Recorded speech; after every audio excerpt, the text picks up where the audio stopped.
me that you wish I was somebody you never met. But baby, something's telling me this ain't over yet.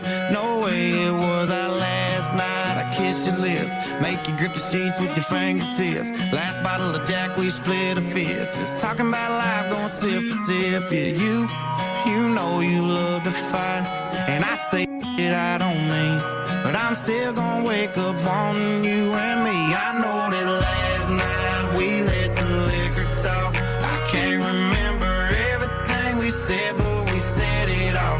You told me that you wish I was somebody you never met. But baby, something's telling me this ain't over yet. No way it was our last night. We are not digging deep into the musical archives for the song to start our show today, but how impressive is this from just 2 years ago? Every track, every single track, and there were 36 of them from Morgan Wallen's album, One Thing at a Time, was on the Billboard Top 100. All 36 songs, and that beat Drake's record of 27 songs in the Top 100 back in 2017. That particular song you just heard last night was a number one and spent 19 weeks there, making the album, One Thing at a Time, the longest charting number one country album of all time on the Billboard Hot 100. So we go back to just 2023, a couple of years ago, to celebrate Morgan Wallen's success, and last night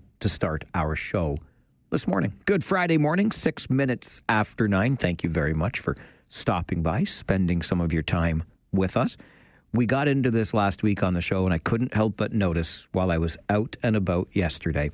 You know those signs, those really goofy, illogical signs that say as we are approaching an intersection, maximum 40 ends? Like those signs get posted meters away from stop signs or red lights. Of course it ends.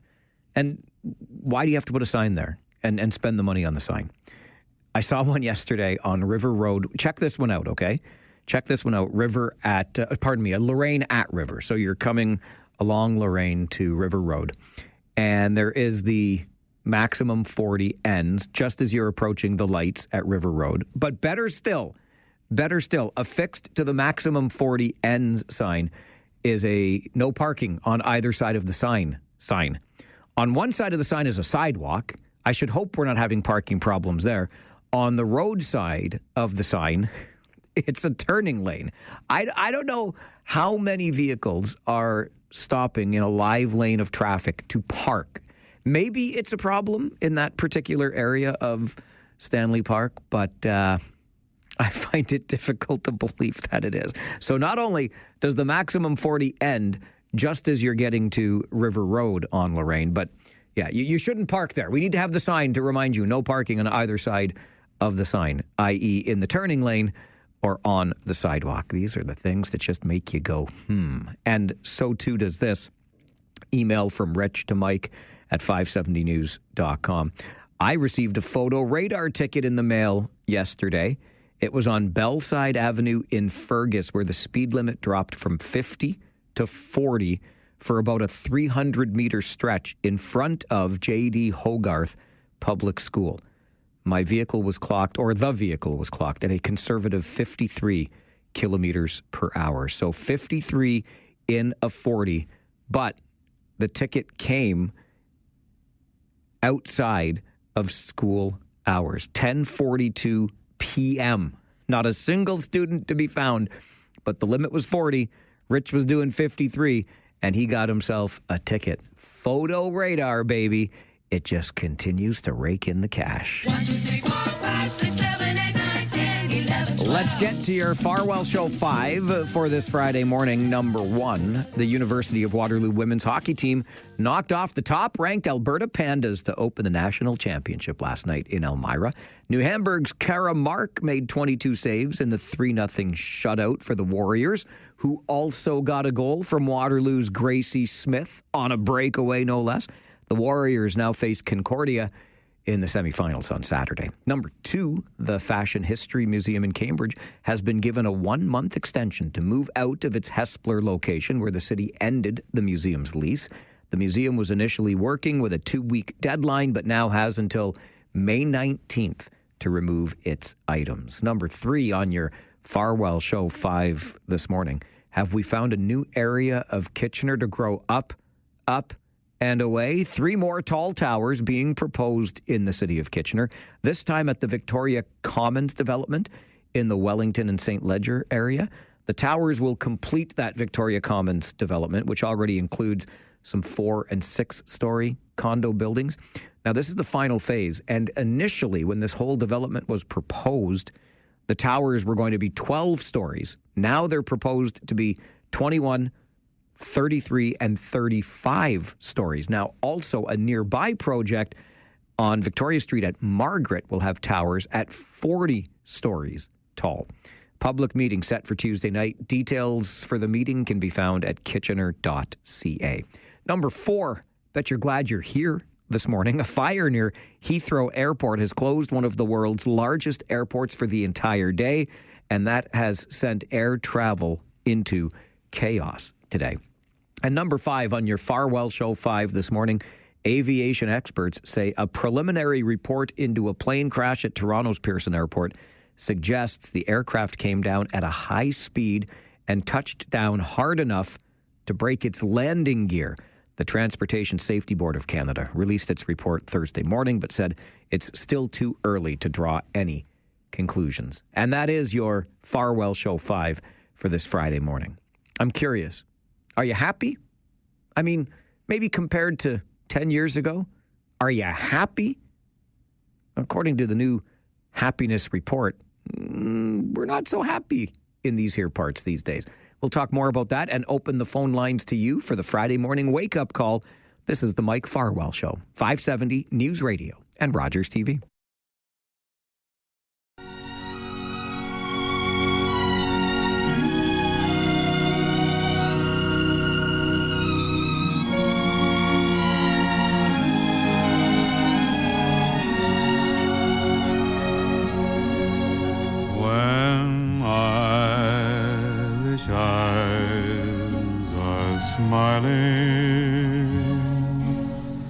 Sure 'tis like a morning spring in the lilt of Irish laughter. You can hear the angels sing. Why is it every time I hear Bing Crosby, I think it's Christmas? And in this particular case, maybe you think it's still St. Paddy's Day. Can you tell I may have made a mistake last week and did not get Norma's request onto the air? I'm sorry, Norma. I hope you can still enjoy When Irish Eyes Are Smiling by Bing Crosby this Friday morning, because every Friday is an all-request Friday here on the program. Make your request and we'll play it, unless I screw up like I did last week. But we'll get around to it. We try to do our make goods here on the show as well. 519-570-2545, star 570, and 1-800-570-5715. It's time for your morning wake-up call. I want to wake you up happy. Clearly, I have to do that because we are plummeting like a rock to the bottom of a lake in the World Happiness Report rankings. I'll get to that in a moment, but Paul is waiting on the phone, so let's start there. Good morning, Paul. Good morning. How are you doing today? I'm doing well. How are you? Still alive and kicking everyone I can. Good man. Okay, so I guess everybody is more or less been informed by now that we're going to be coming into an election. Apparently on Sunday, our unelected prime minister is going to go to the governor general and ask her to dissolve parliament. This should make you happy because then he will have a chance to become an elected prime minister, right? A slim chance. Yes, but a chance, yes. Now, if you listen to mainstream media, and we all do, the media has already decided that the whole point of this election is going to be to select the person who can best deal with Trump. Okay, now we've had political problems for the last 10 years. Trump has only been around for a couple of months, but mainstream media insists that we have to vote based on who is going to be the best to deal with Trump. That's an interesting point. So you don't want to deal with the immediate threat. You want to look at the structural problems. Overall, Canadians are worried about the economy. They are worried about taxes. They're worried about crime. They're worried about Canada, not about Trump. But the media says, and they base this on polls. I've got a quote here for you. You tell me if you know who said this. Pierre Poilievre is an acolyte of authoritarian populism. It has never been healthy. You are on notice. Going to make sure that you never lead my country. I don't make idle threats. Who said that? I do not know who said that. Frank Graves, who happens to run Ecos Research. His bias is so outrageous. Okay, but hang on. But Paul, so he runs a polling company. Polls. But okay. But Yep. let's not lump Frank Graves in. He's allowed to have his own personal opinion from his own pulpit, but don't lump him in with mainstream media. That is essentially a columnist. That is somebody who gives opinion. And where does the mainstream media get their information as to what the causes are going to be, what the policy issues are going to be? But there's all kinds of polling companies, right? We've got Abacus, we've got Leger, we've got Ecos, we've got all kinds. So Frank Graves doesn't corner the market on polling or opinion. Oh no, but is Ecos not one of the biggest, allegedly most respected polling companies? And his bias is so clear. But he's allowed to have it, just like you're allowed to have your bias. Frank Graves is allowed to. How about, now, you know what a push poll is. Sure. Yeah, a push poll is where you word the questions in such a way as to get the answers that you want. They're usually paid polls by whether it's a news media pushes it or whether some social agency pushes it. They put out these polls to get the results they want. Then they publish them and they say, this is what Canadians are concerned about. Canadians are concerned about how they're going to keep a roof over their heads, heat their homes, feed their kids. That's what Canadians are worried about. They aren't worried about whether or not Carney can deal with Trump better than Pierre Poilievre. Okay. We're running out of time, Paul. We're running out of time. You've taken 4 minutes. They were always saying Pierre Poilievre has not released his platform. So he starts releasing his platform, and an hour or two later, Mark Carney is publishing the same thing. We're going to cancel the carbon tax. Mark Carney going to cancel the carbon tax. All right. We're going to reduce the cut the GST. Paul, yesterday, if I don't take my commercials, Paul, we're not going to have any mainstream media left because we're going to run out of money. Carney announced yesterday he's cutting the GST on new homes. He's copying all the conservative platform, right down to building bases in the Arctic. He's now going to put pipelines across Canada so we can get our product to other purchasers other than just the U.S. And yet mainstream media says we have to worry about Trump. Okay. Thank you, Paul.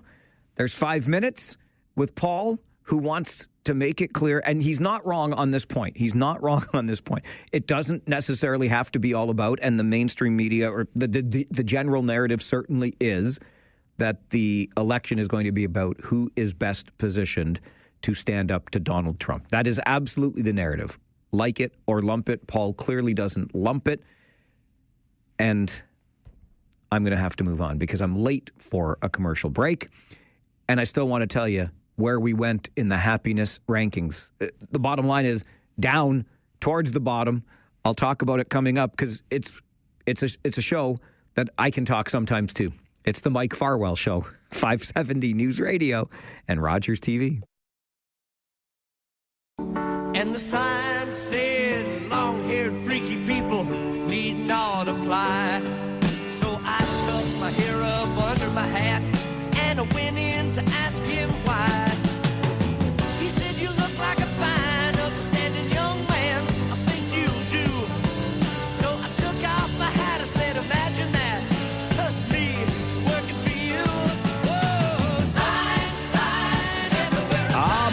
wanted to hear a little bit of Canadian content, the five-man electrical band and Signs here on your All Request Friday on the Mike Farwell Show.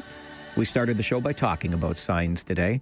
Those goofy, illogical, wasteful, maximum 40 ends signs that appear on so many of our streets just as you're approaching a stop sign or a traffic light. It's the goofiest thing, and we whiz away all kinds of money on it.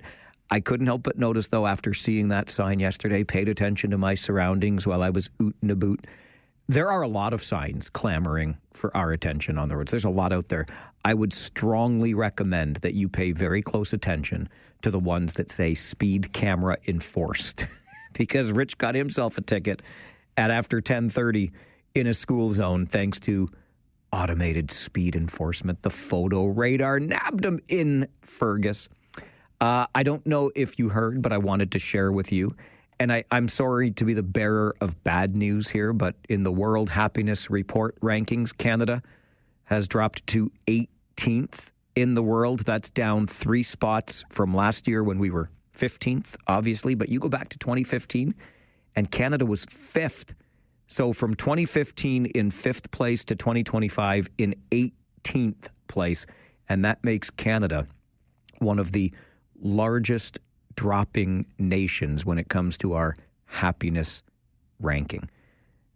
You look back, and it used to be Western industrial countries that were leading the way in the happiness index, but no longer the case. 7 of the top 10 had been Western industrialized nations. But I can't help but think that COVID had something to do with it and our response to it in this part of the world, but things are different. Things are different. And yeah, we could look back 10 years and say, who got elected in 2015? Did that change Canadians' overall happiness? It certainly made Paul grumpier. I love Clive's email to Mike at 570news.com after our conversation moments ago with Paul, if you can call it that. Paul wanted to rant a little bit. Clive said, do you have a new feature called 5 Minutes with Paul on the show? I love it. In case you're wondering, Finland, Denmark, Iceland, and Sweden, the top 4 in the happiness rankings, same as last year. Those happy, happy Finns. I wonder if the Rangers head coach, who is Finnish, will be happy after tonight's game. He will be if the Rangers win, but that's for later. Right now, to the 570 News Center we go. And then you want to increase your chances of winning when you roll up the rim? Do this. We'll talk about it on the Mike Farwell Show. 570 News Radio.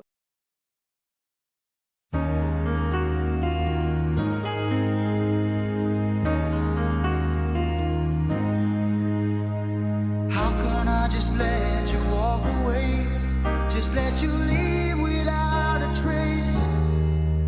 When I stand here taking every breath with you, ooh, you're the only one who really knew me at all. Little bit of Phil Collins, Take a Look at Me Now, How can you just Against All Odds, by request for Ron, here on your All Request Friday on the program. It is that time of year, of course, and by that time of year, I mean not just spring, but roll up the rim to win time. And I'm feeling pretty good 3 times, although one of them was gifted to me, but I'm counting it as my own win. Thanks again, Clive, for the free coffee that you had won on your own Roll Up the Rim to Win cup. So I've got 3 free coffees to enjoy at some point in the not-too-distant future. We love playing the game, don't we? But what if we could improve our odds of winning that game? Michael Wallace is at it again, the professor of stats and actuarial science at the University of Waterloo, and he joins the show. Michael, good morning. How are you doing? I'm doing very well, thank you. How are you? Yeah, not too bad, not too bad. Glad to hear it. I say at it again because you've been playing this game, and by playing it, I mean trying to improve your odds of winning it for many years now. Yeah, that's right. It's become a bit of almost like a game of cat and mouse, it's been described as, between me and Tim's. Every year since 2020, I've tried something, the rules have slightly changed, I've tried something again, and it's been getting trickier, but I'm still finding my way through. I recall when we spoke last year, I think it was last year, the middle of the night time was the best time to find a winning roll on the digital app. Yeah, that's right. So before this year, and this year things did change, the way the game worked was you were, in a sense, competing with other players. So when you played your entries on the app, you were trying to time your entry, so you would time it just as a prize became available, and you wanted to be first in to get that prize. So if lots of other people were playing at the same time, they might get in just ahead of you and grab it from you. So in previous years, the pretty good strategy to take was to try and figure out, well, when aren't people playing? And in last year, I was able to actually run a bunch of numbers, a bunch of statistics, of course, and figure out that the best time to play previously was the middle of the night, about 3 a.m., because that's when most of Canada was asleep. But as I've alluded to, this year, things did change a bit. I think mainly because the actual physical cups are back, right? Yeah, that's one part of it. So when I saw the cups were back, I was pretty excited. I have nostalgia for them, even though on the cups your odds are 1 in 6, and you can't really do much about that. There's no real strategy for the cups. But it gave me an interesting point of comparison. I wanted to now set myself the challenge and say, okay, we can play on the app, or you can play on the cups.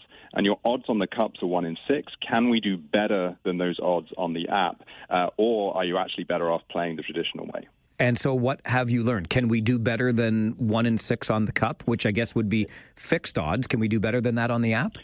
Yeah, well, the short answer is yes. The long answer, as is so often the case, is it depends. Because one of the other really big changes Tim's made to the game this year was in that digital app setting. So as I mentioned in previous years, it was all about playing when other people weren't. But this year, for the first time, Tim's actually changed the rules, and they've made it now where they're distributing the prizes in a slightly uneven way throughout the day. So they're making it now that if you're playing in the middle of the day when lots of other Canadians are playing, there's actually more prizes available, whereas if you play in the middle of the night, you have less competition, but you do have fewer prizes that are also available at that time. So they try to make the prize distribution somewhat match how players behave in the game, but I was still able to find a couple of little sweet spots where you can boost your odds. Okay, I'll get to those sweet spots in a moment, but do you ever get the sense, Michael, that Tim's is kind of, you mentioned that cat and mouse game, the mouse has shifted again, and you, the cat, trying to keep up, right? Like, do you think that the work that you've done over these years has kind of caused Tim to make these modifications? Well, as a statistician, I always have to be careful about deriving like a causal link. Sure. I can't claim for sure.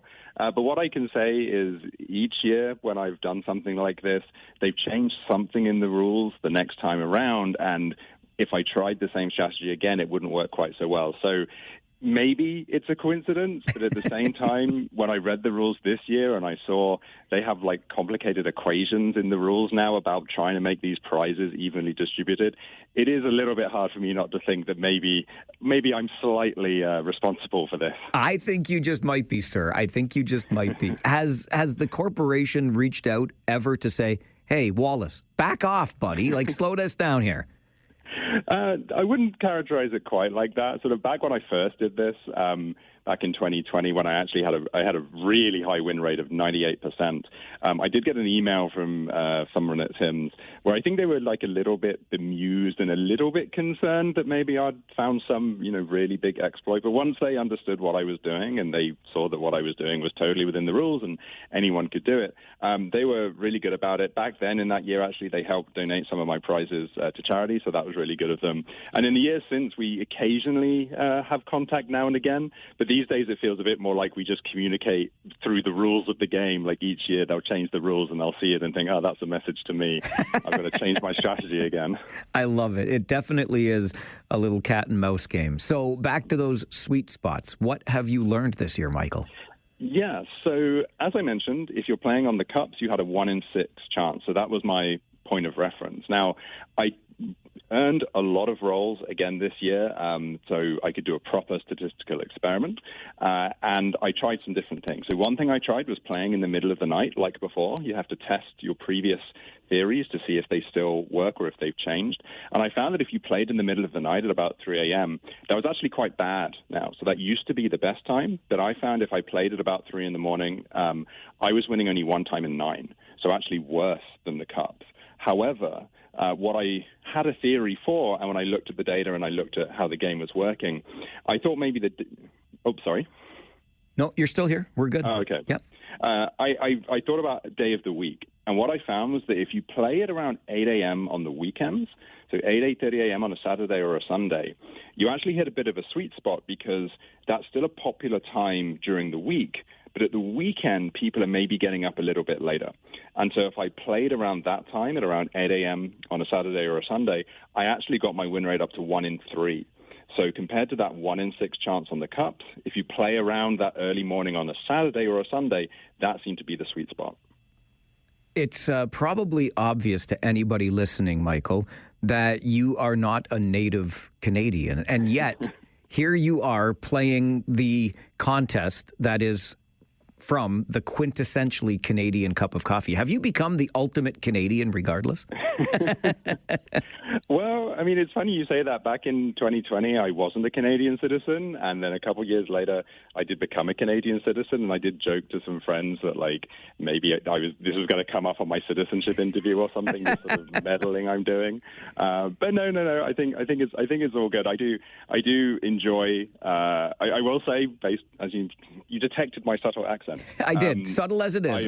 I'm more about the tea than the coffee, if I'm honest. But I will say their tea stands up to what I'm used to, at least. So they've got that going for them. Brilliant. I always enjoy the conversations. Michael, thanks for being here again this morning.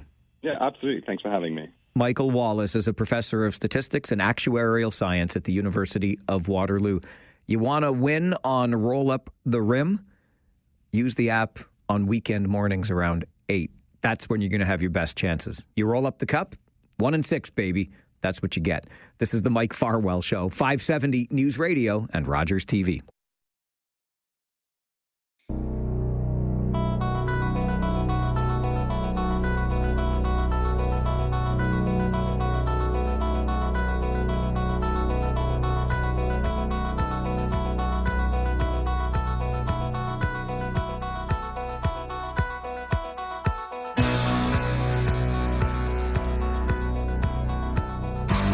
When I was talking to Jen Tan on the other side of the glass, our technical producer today, about this request from Kyle, my phone thought I was asking it, Siri, if she could do something for me. I was not. I was getting set for the Alan Parsons Project and Sirius. Like the eye in the sky. But this is not eye in the sky, if you know what I mean. This sounds like I'm ready for a hockey game, quite frankly. This is by request from Kyle on your All Request Friday here on the program. Let's get back to the conversations. And this one is a big one because it's a very big deal for the city of Kitchener. Already received an email from Clive to Mike at 570news.com as he talks about how meaningful it is to attract this level of tourism to our community. Alistair Scorgie joins the show. He's the Director of Sport Hosting at Explore Waterloo Region. Alistair, good morning. Good morning, Mike. How are you doing? Well, I'm doing just fine, but how about you now that we know that the Call of Duty Championship is coming to the Memorial Auditorium this summer? I'm doing fine, too. Letting the dust settle from the big announcement yesterday and starting to try and wrap our heads around everything that needs to happen over the next few months. But really excited and just glad that we get to share it with everyone now. So that's the work to come. What work went into, Alistair, getting us here? How does our community attract an esports tournament of this magnitude? Years of work. And just in the last few months, we've been working with Overactive Media, who are the parent company of the Toronto Ultra that play in the Call of Duty League. We've been chatting with them and doing site visits and all the due diligence to make sure we can do this right for the last few months. But really, this has been 4 or 5 years in the making, probably. We've been working on esports across the region, the Odd being a big part of that as an event venue. To make sure we're esports ready. So it took a long time. We had a couple of other events in the past couple of years that we thought were going to be the first big one to come, but it was the Toronto Ultra and Call of Duty that were the right fit, and we're we're just really excited that we're finally here. For those of us who have been in the community for more than a minute, when we think about hosting events sports-wise, we think about Memorial Cups, we think about curling championships that have been here, we think about fast pitch championships, which we've hosted before, and so many others. Why esports, Alistair? I think when we really started to think seriously about esports, we looked at what Waterloo Region was as a community, what our DNA was, and when you think about what makes up our community, it's tech, it's post-secondary institutions, higher learning, a lot of the ingredients that have a lot of crossover with the gaming and esports community. And we thought the building blocks were kind of there. We were seeing esports at the high school level and the university and college level. It seemed like it just made a lot of sense. And esports is still a really fast-growing market. And we thought that if we got ahead of the curve and we did our due diligence and our hard work, that we could be an esports destination. So it's still growing across Canada. Canada's probably a slightly slower adapter to esports compared to other parts of the world like Europe and Asia and even the United States. But the goal is always to put Waterloo Region at the forefront of that conversation. Whether people are into gaming or not, the reality is that Call of Duty is one of the biggest games on the planet. And bringing a tournament like this to the region obviously has a ripple effect. What does this mean in terms of the economic impact, the tourism impact to our community? Well, we're going to find out. It's going to be big. This will certainly be the biggest event that we've brought in, single event that we've brought in my tenure in this role.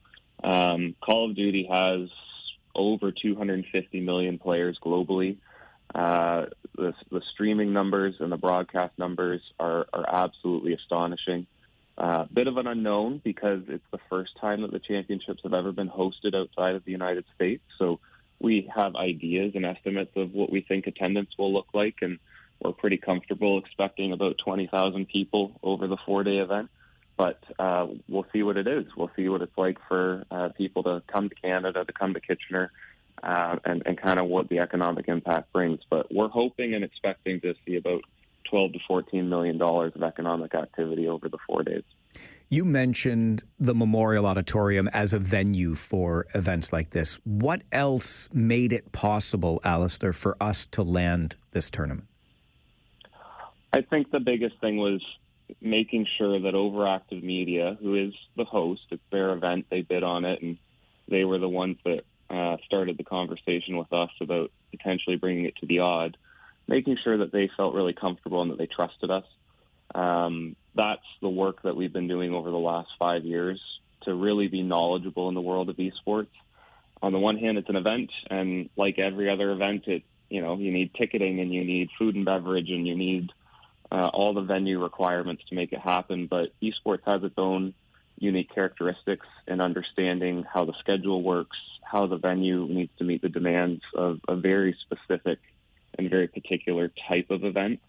So that's the work we've done with the staff at the Odd, on the operations side, on the front of house side, on the community engagement. And, we're excited to see both Conestoga College and the University of Waterloo are already involved in this event with their esports programs. So it was kind of trying to make sure we went through that list of having everything in good shape and having all the pieces in place so that when the league looked at Kitchener, they said, yes, this makes sense. We don't have questions. We're just ready to go. You mentioned at the outset the dust just settling on yesterday's big announcement. It's not even 8 o'clock in the morning where you are in Calgary right now as we have this conversation.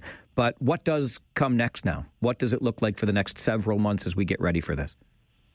Well, I think the biggest thing now, we really want to make sure that everyone coming to Kitchener and to Waterloo Region as a whole has a great experience, whether that's local fans who get the chance to go to the event, people visiting from across Ontario, the GTA, or people that are coming in globally, making sure that the teams and the players have a great experience. So we've got a really good plan at the Odd. Going to be an amazing stage and an amazing setup, but we just want to think about everyone's experience from the moment they arrive to the moment they leave. and making sure it's a great one. So it's our chance to show off Waterloo Region to the world, and at the same time show off Canada to the world as the first Canadian host. So lots to do, but you're right. Still trying to enjoy the glow of the big announcements, and we'll get straight to work very quickly. You keep enjoying that. It's a huge win for sure, and thanks for making time for us this morning, Alistair. Thanks, Mike. Appreciate it. Alistair Scorgie, Director of Sport, hosting Explore Waterloo Region Call of Duty Championships. First time ever in Canada. Going to be in Kitchener this June. This is the Mike Farwell Show, 570 News Radio and Rogers TV. I noticed a couple of interesting items on the agenda for Waterloo's council meeting on Monday evening. And of course, we're just coming down from the St. Paddy's Day Bash. So it's a perfect morning to check in on Waterloo. Council Chambers is coming up immediately following this update from the 570 News Center. Stay with us on the Mike Farwell Show. This is 570 News Radio and Rogers TV.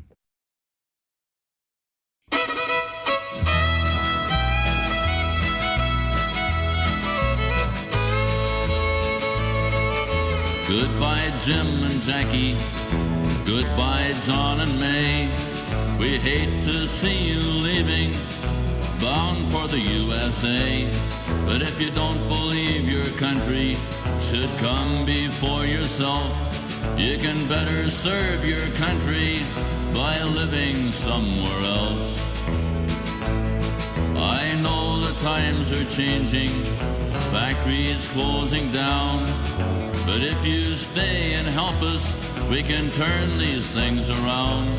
But if you don't believe your country should come before yourself, you can better serve your country by living somewhere else.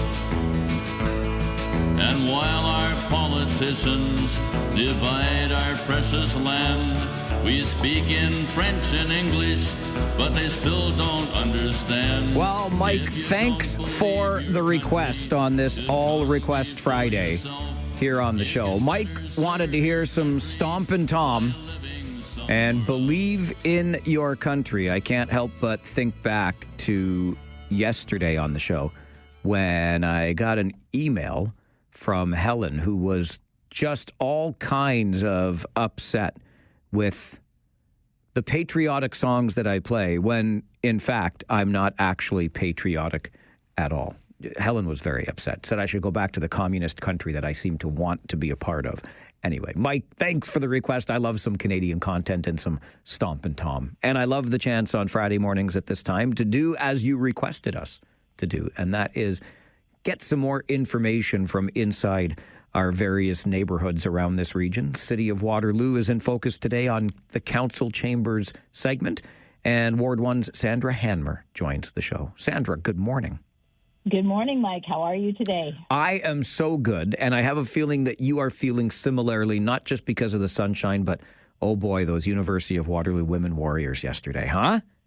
That was awesome. Yes, I absolutely am so excited for women's hockey, as you well know, and to see the team do so well. And I encourage all of your listeners to come out to the Elmira Arena and see some amazing hockey this weekend. Absolutely. A great message there. And we will talk more about it before we end our time together today, Sandra. But I did want to start with, of course, and I can practically see you rolling your eyes right now, but another St. Paddy's Day has come and gone, and it was a tough one. 20,000 plus people estimated to be in the streets around the University District having an unsanctioned party. How do you feel about where we're at with that party and the increased efforts this year to control it that seemed to perhaps not work? Well, yeah, and you're right. It is another day has come and gone, and despite all of the efforts up front to encourage students to gather elsewhere or gather doing different things, it seems to be still a struggle for us. On the positive side, though, everyone was safe. There were not any major accidents or injuries. The measures that were put in place in collaboration with the universities, the police, obviously, and EMS, did seem to work to keep everybody safe. It still is not a safe place for 20,000+ people to be. And we've got to figure something out that is going to have students be able to do what they need to be doing, but not making it an unsafe place. It's not just for them, it's for the rest of the city as well. So does that suggest then maybe, Sandra, you think moving this to some sort of sanctioned event would be the way to go as opposed to trying to eliminate the party entirely? That's always something that comes up, and I think we have the debate always that you sanction something, parties are still going to happen elsewhere. So what is the right direction and answer? And I think it's going to take collaborative efforts continuing on the heart of all the parties I just mentioned to come up with something that is going to work. Ruling it out completely, that's just going to move it elsewhere. But in terms of looking at what's an appropriate piece, I look forward to the discussions that we're going to have in the weeks to come as we prepare for other events. Yes, and there are sanctioned events, and I know the city does a great job, especially with the summer coming up, and we'll have lots of activity in the city for sure. One of the other big issues right now is, of course, the tariff war that's going on between Canada and the United States, frankly, the United States and everybody, but let's focus on us and the city of Waterloo specifically, Sandra. What is the city doing to mitigate the impact of tariffs? Well, thanks for the question, Mike, and absolutely, it's been on the top of mind of all of us, both as council as a whole and staff within the city. We do have some discussions and motions going forward to council on Monday, so I won't talk about those, but they are available in our council packages. And we've also, through our economic development, the Waterloo Economic Development Committee has put on its web page some resources for businesses in our community to look at, and also promoting buying Canadian where you can and giving you some of those resources. The city has also taken a look at, through our procurement, and where our procurement is focused, and it has always been Canadian and will continue to be. So we'll continue to monitor as things keep changing, and the question keeps coming up of what the impact is, but we're trying to get as much out to people as we possibly can to give them options and solutions. Is this something where, much like other municipalities, Sandra, there is going to be an increased focus on buying local, be it Ontario, Canadian, or even maybe right here in the region? As I mentioned, yes, absolutely. And as I mentioned, we've made sure that our procurement pieces, and they were and they will continue to be focusing on buying Canadian and buying local as we can, and we will continue that effort as well. Sandra Hanmer is the Ward 1 councillor in the city of Waterloo. She joins us on Council Chambers this morning. We're going to take a quick break. When we come back, I noticed a couple of interesting things coming up on Waterloo's council agenda on Monday night. We'll talk about those. Plus, yes, women's hockey. Sandra has some deep experience in this regard. We want to support the Esports Women's Hockey Championships in Elmira, and we continue our conversation here on the Mike Farwell Show this morning. 570 News Radio and Rogers TV.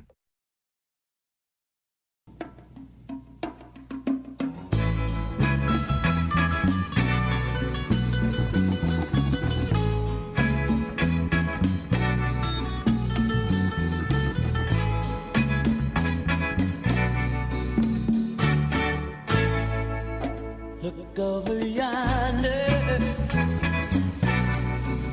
What do you see? The sun is rising, most definitely. Well, when Doug makes a request on the show, he tends to go for the oldie goldies. I like it. I can do that on AM radio, even in 2025. Doug wanted to hear some Tommy James and the Shondells and Crystal Blue Persuasion.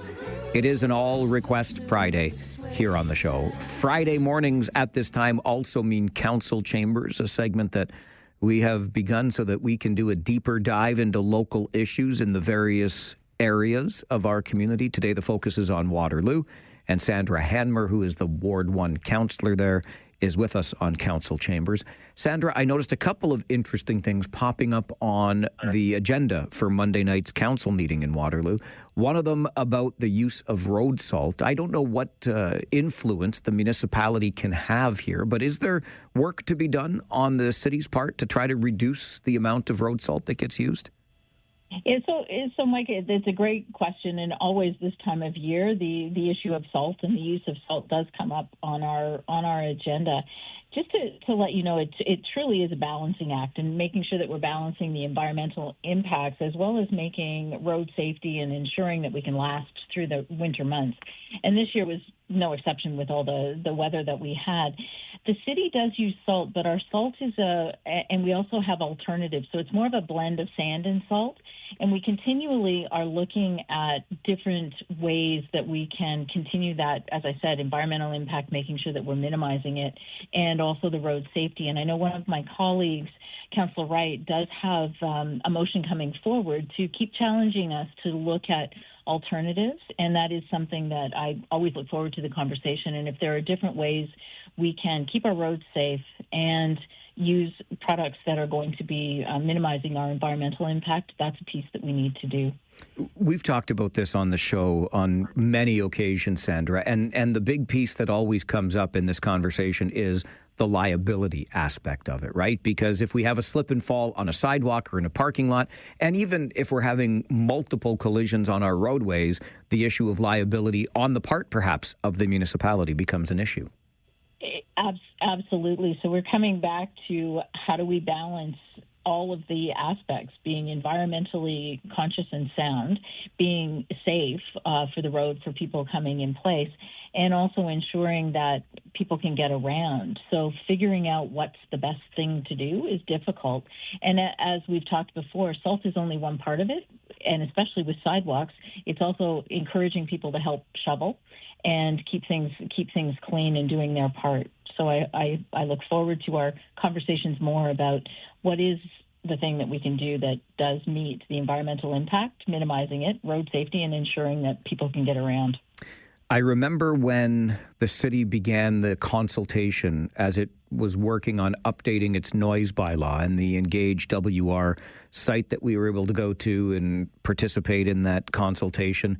And I think about Waterloo specifically when I think about this, not just because you were doing the work, but it just so happened to begin right after I had spent a beautiful summer's evening out on a patio in Uptown. And I'm a motorcycle guy, Sandra. I love the two-wheeled vehicles. And I was sitting there with my friend having a pint, and there was a motorcycle that was stopped at the light at King and Willis Way, and the rumble and thunder from that particular exhaust system was frankly a little bit annoying because we're trying to have a conversation on the patio, and I'm like, come on, buddy. Yeah. So we've got an updated noise bylaw in the city of Waterloo. Why did we undertake this work? Well, for a whole host of reasons, at least one of them similar to the story you just shared, that lots of people are outside enjoying time and wanting to be able to enjoy it in a place that is quiet and that you can have a meaningful conversation. And we also had not looked at the bylaws since 2010. So it was time because our population has grown. Residents had wanted us to take a look at it. So there are lots of different things that we can do with it. So again, I'm hoping that we can create the new bylaws that's coming forward. And we had lots of great input, over 400 people responding to the Engage Waterloo surveys last summer. So the staff are feeling pretty confident in the recommendations that are coming before. We want clarity in the noise bylaw. Are there particular times that things can be quiet? So, for example, a Sunday afternoon or whatever time of day you were enjoying your pint, perhaps that's not the time to see motorcycles rumbling through. Maybe there are other things that we can be doing. But I think it's time to update for sure. Yeah, and one of the other things, going beyond noisy vehicles, for example, we've got construction, and we had a case in Kitchener not too long ago where a construction company was asking for an exemption to start a little bit earlier, but the city manages all of these different aspects when it comes to the overall noise. Absolutely, we do. And as you said, we're heading into construction season. And so working with those that are building for us, what are the right parameters to have in place? And I think, we've got to respect what citizens are needing in terms of noise in their own neighborhoods. And so the restrictions around the noise bylaw, or the definitions around it, are important to balance the work, but yet also keep a peaceful environment for all of us. All right. Before I let you go, Sandra, let's please come back to women's hockey, because you mentioned at the outset, and so rightly so, that we should get out and pack the Dan Snyder Memorial Arena this weekend and cheer on all of the teams, but specifically our University of Waterloo Women's Hockey Club, who pulled off that big upset last night over the number one ranked team. It's fantastic. They'll be in the semis against Concordia tomorrow. But your work in women's hockey, girls hockey, goes well beyond the effort you put in with the steering committee to bring these championships to Elmira, hosted by the University of Waterloo. Girl mom, president of the Waterloo Ravens. How do you feel about where women's hockey is at, Sandra? It's thank you, Mike. I love it. And this is a passion for me to talk about. Women's sports, and particularly hockey, are in a position where they've never been before in our country, and it's really exciting to see it coming of its own. And the theme this year of the youth sport championship is "See Them, Be Them," and I would say that goes for all of the women's sports. Role models and being able to see young women, girls aspire to be the best that they can be in their chosen sport and their passion is amazing. So within the Ravens itself, it's amazing for us to see kids go through the system, and we now have them coming back as coaches. Their own children are starting to become part of the Ravens, so it's creating that atmosphere for women to continue to do what they want to do. I'm very excited about where we're at with women's hockey. I can certainly understand why. It really is having its moment, and a very deserving one at that. Sandra, thanks so much for making time for the show this morning. We look forward to the next conversation. Thanks for having me, Mike, and I'll see you at the arena. You know you will. All right, bye-bye. Bye. Sandra Hanmer is the Ward 1 councillor in Waterloo, joins us for council chambers this morning. And yes, it's worth the reminder. Get out to the Woolwich Community Centre this weekend and the Dan Snyder Memorial Arena. Cheer on the black and gold for sure, but see some of the best young women hockey players that our country has to offer as the Esports Championships, the National Women's Hockey Championship, being hosted by the University of Waterloo, continues at the Dan Snyder Memorial Arena right through Sunday. This is the Mike Farwell Show, 570 News Radio and Rogers TV. I got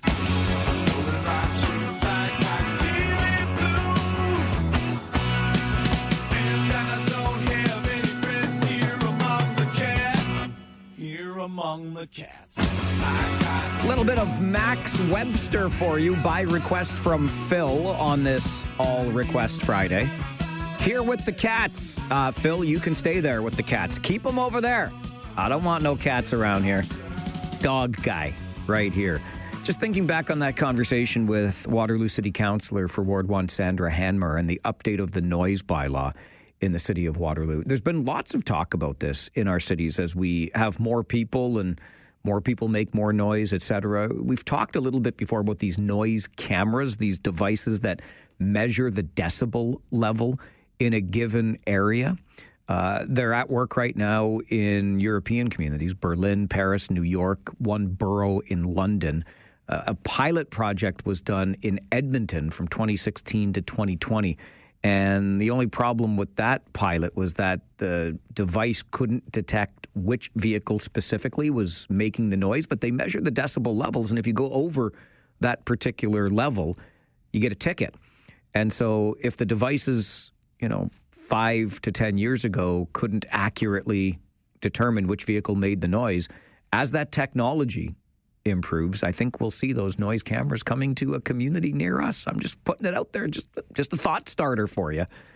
It's a game day. Rangers take on the Owen Sound Attack tonight, and every Friday morning after the 10:30 update, we'll do the Coaches Show with Rangers head coach Jussi Ahokas. That's coming up on the Mike Farwell Show, 570 News Radio and Rogers TV.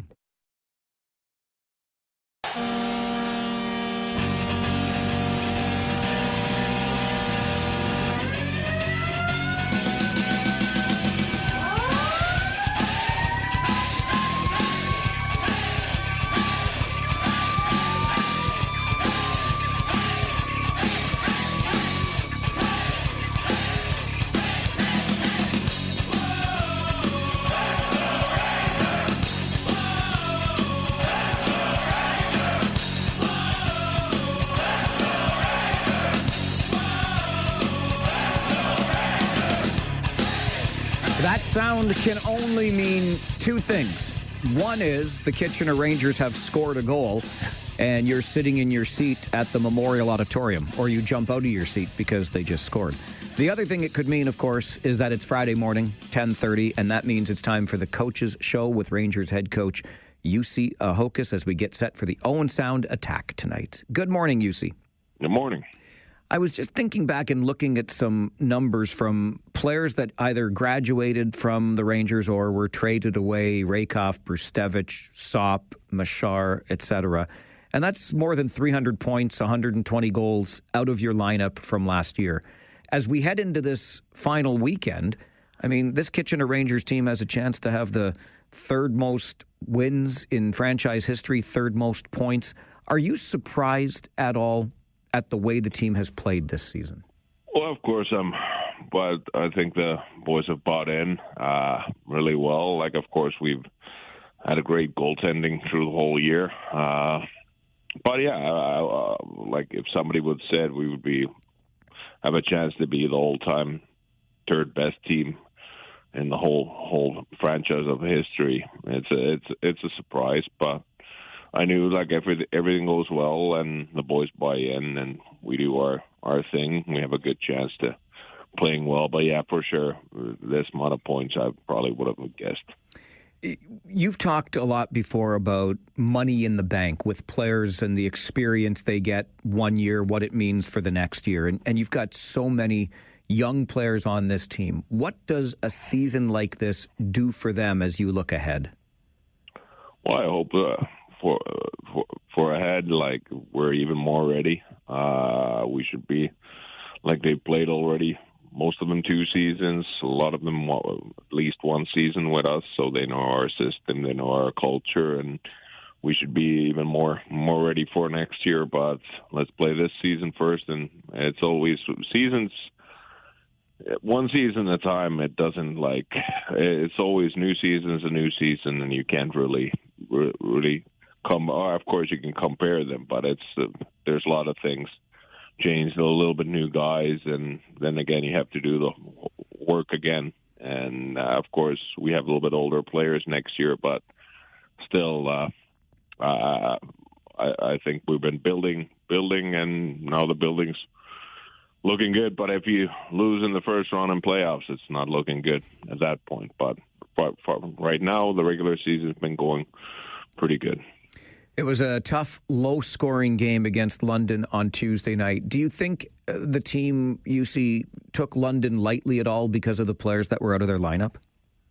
I don't. Of course, we wanted to win, but there might have been like a few guys who might have thought that it'll be easier because they still had a pretty good lineup. Still, they had more NHL draft picks than we did. So London's a good team. What was good, we defended well. We kept them like they have 17 shots the whole game, but then again, our offense wasn't there. Also, like we should have played a better offense if we wanted to win them. But I think it was a really tight game. Like if we would have scored better, that it could have been. The difference was who scored, and we didn't use our chances, and they used their few chances what they got. You play Owen Sound again tonight. I think it's 3 of the last 11 games of this season. You playing the Owen Sound attack. Would you support at all the idea of maybe changing the schedule a little bit so you don't see one team so many times in a season? Well, for me, I would have changed that you don't play 8 games against any team in the league. But that's just my opinion. Like you can play 6 times or whatever some other team or spread it out a little bit more, but the schedule is this, and now at least we know how they play, and they know how we play. So it's more now the execution and just competing and being ready when the puck drops. I agree completely. I think 8 games is a little bit much for one team, but we'll maybe see if the league can sort that out. When you face Owen Sound tonight, UC, again, it's this desperate team. They're fighting for the final playoff spot. What do you have to do to be ready against the attack? Well, we have to be ready to compete against them. We need to build speed through offense, that we have a good rushes and we get deep to their zone and keep pounding their deep D, and all in all, just stay out of the box and play a hard, heavy game, playing smart. Are you happy to be at this point of the season? Just 2 more games and then we can get to the playoffs. Oh yeah, for sure. Like right now, I wouldn't it'd be lying. Everybody's waiting them to start, but still, we have 2 more games to get better, and then next week the playoff starts, and that's a different story then. But we still have a chance to get over 100 points, and that's a good to hit the record at home tonight. So we really want to win this one. Speaking of happy, I don't know if you saw the World Happiness Report rankings, UC, but Finland is number 1 again, the happiest nation on earth. Why? What makes Finns so happy? I don't know that, Paul. Well, it's a joke in Finland. We laugh about that. That's because you're happy all the time. No. Maybe there's... I was just actually reading what are the indicators, so it's not really. But we have a good social system, of course, and it's a all in all well-run country. But yeah, it's a kind of a joke. We're not. Well, maybe I'm happy too always. So wait a minute, what did you do? You're happy always? You just said. Yeah. UC, thanks for the time this morning. We'll see you at the rink tonight. All right, thanks a lot. Okay, UC Ahokas. He's happy, he says. I saw differently last weekend in Owen Sound. I don't think he was very happy at all. But, hey, when you're a head coach, I think you're happiest when the team wins. And the Kitchener Rangers have been doing that frequently this season. 46 wins through the first 66 games and a chance to become the team with the 3rd most points in franchise history and the 3rd most wins in franchise history. To do that, though, they would have to win out for the weekend, get both games won, finish with 48 wins and 104 points, or 102 points, pardon me. So still some work to be done. And it all begins tonight against the Owen Sound Attack. Paul Fixter and I will be on the air with your Harris Law pregame show starting at 6:30, and we will carry you right through Rangers talk after the game tonight. Fixie and I will stay on the air, talk to you about the Rangers, the game that happens tonight, and lots of other things until 11 o'clock. So this is the only place you need to be. Speaking of Paul Fixter, he'll join us next. The Other Coaches Show, coming up on the Mike Farwell Show. A lot of shows on 570 News Radio and Rogers TV.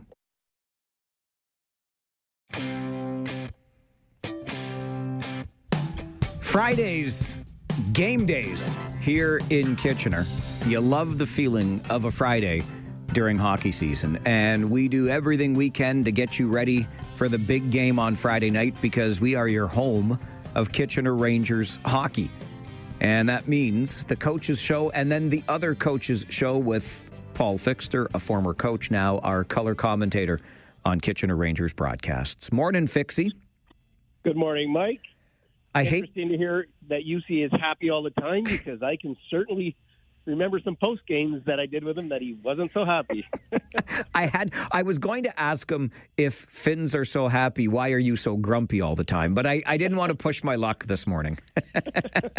No, you still have to do your pregame talk with him. Exactly.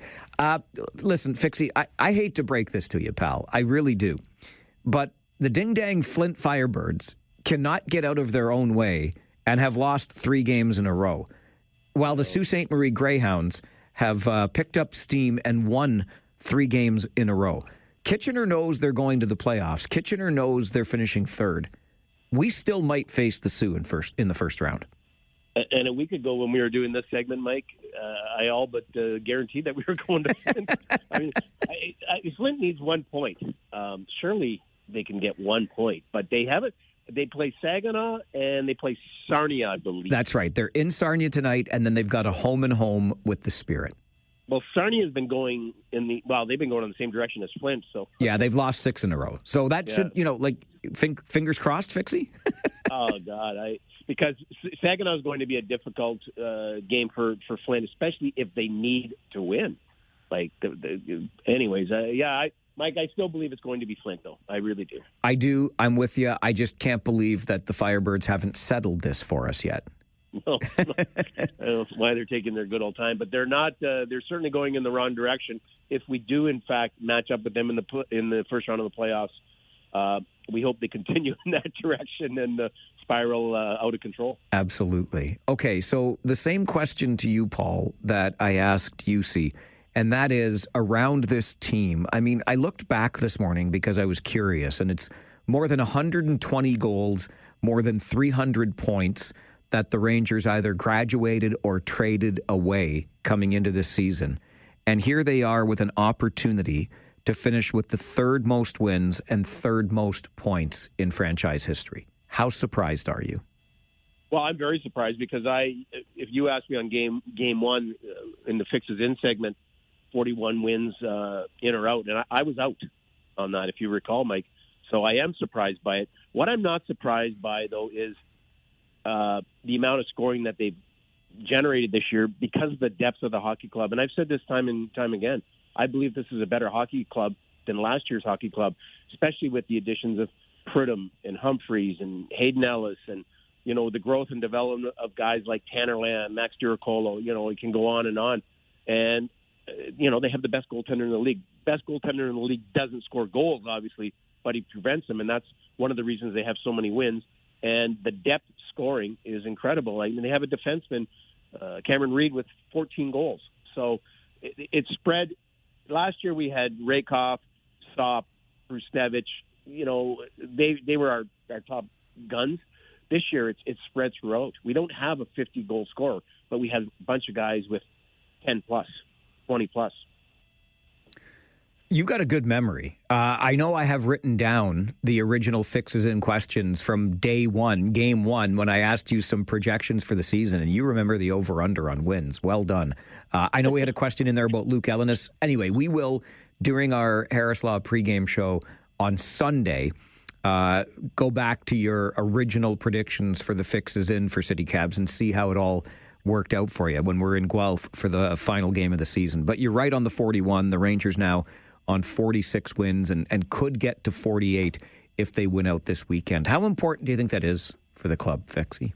Oh, I think it's very important, and especially the fact that the coach brought it up in his segment that he just had with you about getting to 100 points. He's mentioned that time and time again. And you want to go into the playoffs feeling good about yourself. You feel better about yourself when you win than lose. They're playing two teams that are below them, and you always expect to win those games. Tonight won't be easy for sure because Owen Sound is pushing, well, they're in the playoffs right now, but they want to stay in that position. And Guelph, we know Guelph has played hard the last number of games, quite honestly. And I think it's very important for the club, though, Mike, to win the games, get the 100 points, get the third most franchise wins, but more so feeling good about themselves as they prepare for what comes a week from tonight, and that's the start of the playoffs. Owen Sound picks up a big win in Barrie last night. They play the Rangers tonight, then they are home to the Guelph Storm on Saturday. So they're trying to fight for that playoff spot, as we've talked about. And the Sioux home tonight to Saginaw, and then, I forget their last game, home to Sarnia on Sunday as they finish out. So I don't think the league could have asked for much more. There's a battle for the final playoff spots in both the East and Western Conference, and then the game tonight in Kingston, Brantford taking on the Kingston Frontenacs, will be, I think, the one that determines first place in the East. Yeah, Brantford is... I have my money on Brantford, Mike, no question about it. How about last week we talked about coaches going at it with Peterborough and Erie, and now it's Mann and Kingston and... Dave Cameron with Ottawa. Dave Cameron going at it too, verbally, not physically, but I guess the pressure of trying to get into the playoffs is affecting everybody. Don Brennan with the Ottawa Citizen reports that Mann was chirping Dave Cameron and said, "Nice job at the World Juniors." So, yeah. That one hurts. That does. That one definitely smarts. It sounds like we've got UC Ahokus's support, Fixie, too, on maybe a rebalancing of the schedule. He mentioned that 8 times is too much to see one team. I mean, we're seeing the attack again tonight. God bless the folks from the Bayshore, but 3 times in the final 11 games. Come on. Well, even my wife, when she was listening to the morning news and heard that we're playing Owen Sound, she says to me, didn't you guys just play them? Literally, yes. Yes, we did, and it is too much. And we've talked to different members of management and coaching staffs throughout the league all season, and they all concur with that. So I think the league needs to listen to those that are within the league and do something about it. Everybody believes it should be changed, and that would include the fans. When you talk to the fans, they want to see other teams more often and not these teams as often, and especially, Mike, playing Owen Sound 3 times in our last 8 games. I mean, it's ridiculous. It absolutely is. Couldn't agree more. But we'll play them tonight. We'll play Guelph on Sunday, and then Fixie, the real fun begins. Speaking of fun, how much fun did you have the other night, Mike, going to Scotiabank Arena and watching your beloved Leafs? Come on, buddy. Well, and sitting there with you and enjoying a cold beer and a few other guys, and man, oh man, how lucky have we been, eh? Yeah, you know what? It was really nice. I took a picture of the bench and because the trainer that was there when I was there is still there, and I sent it to him. I said, geez, you don't age, or whatever I said. He sent me a really nice video message back yesterday that included a message from Gabriel Landeskog to us and wished us well in the playoffs. So really nice to hear from Gabe. Love it. You and your Colorado Avalanche alma mater. I'm sorry we beat you on Wednesday night, Fixie.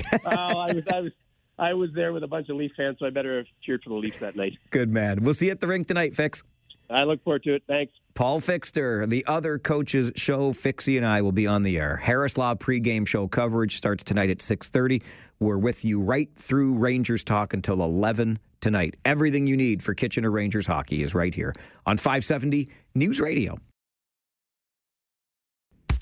Friday mornings, 11 a.m., our chance to get some different perspectives on the week's big stories. Everybody's favorite Friday 4 panel is coming up here on the Mike Farwell Show, 570 News Radio and Rogers TV.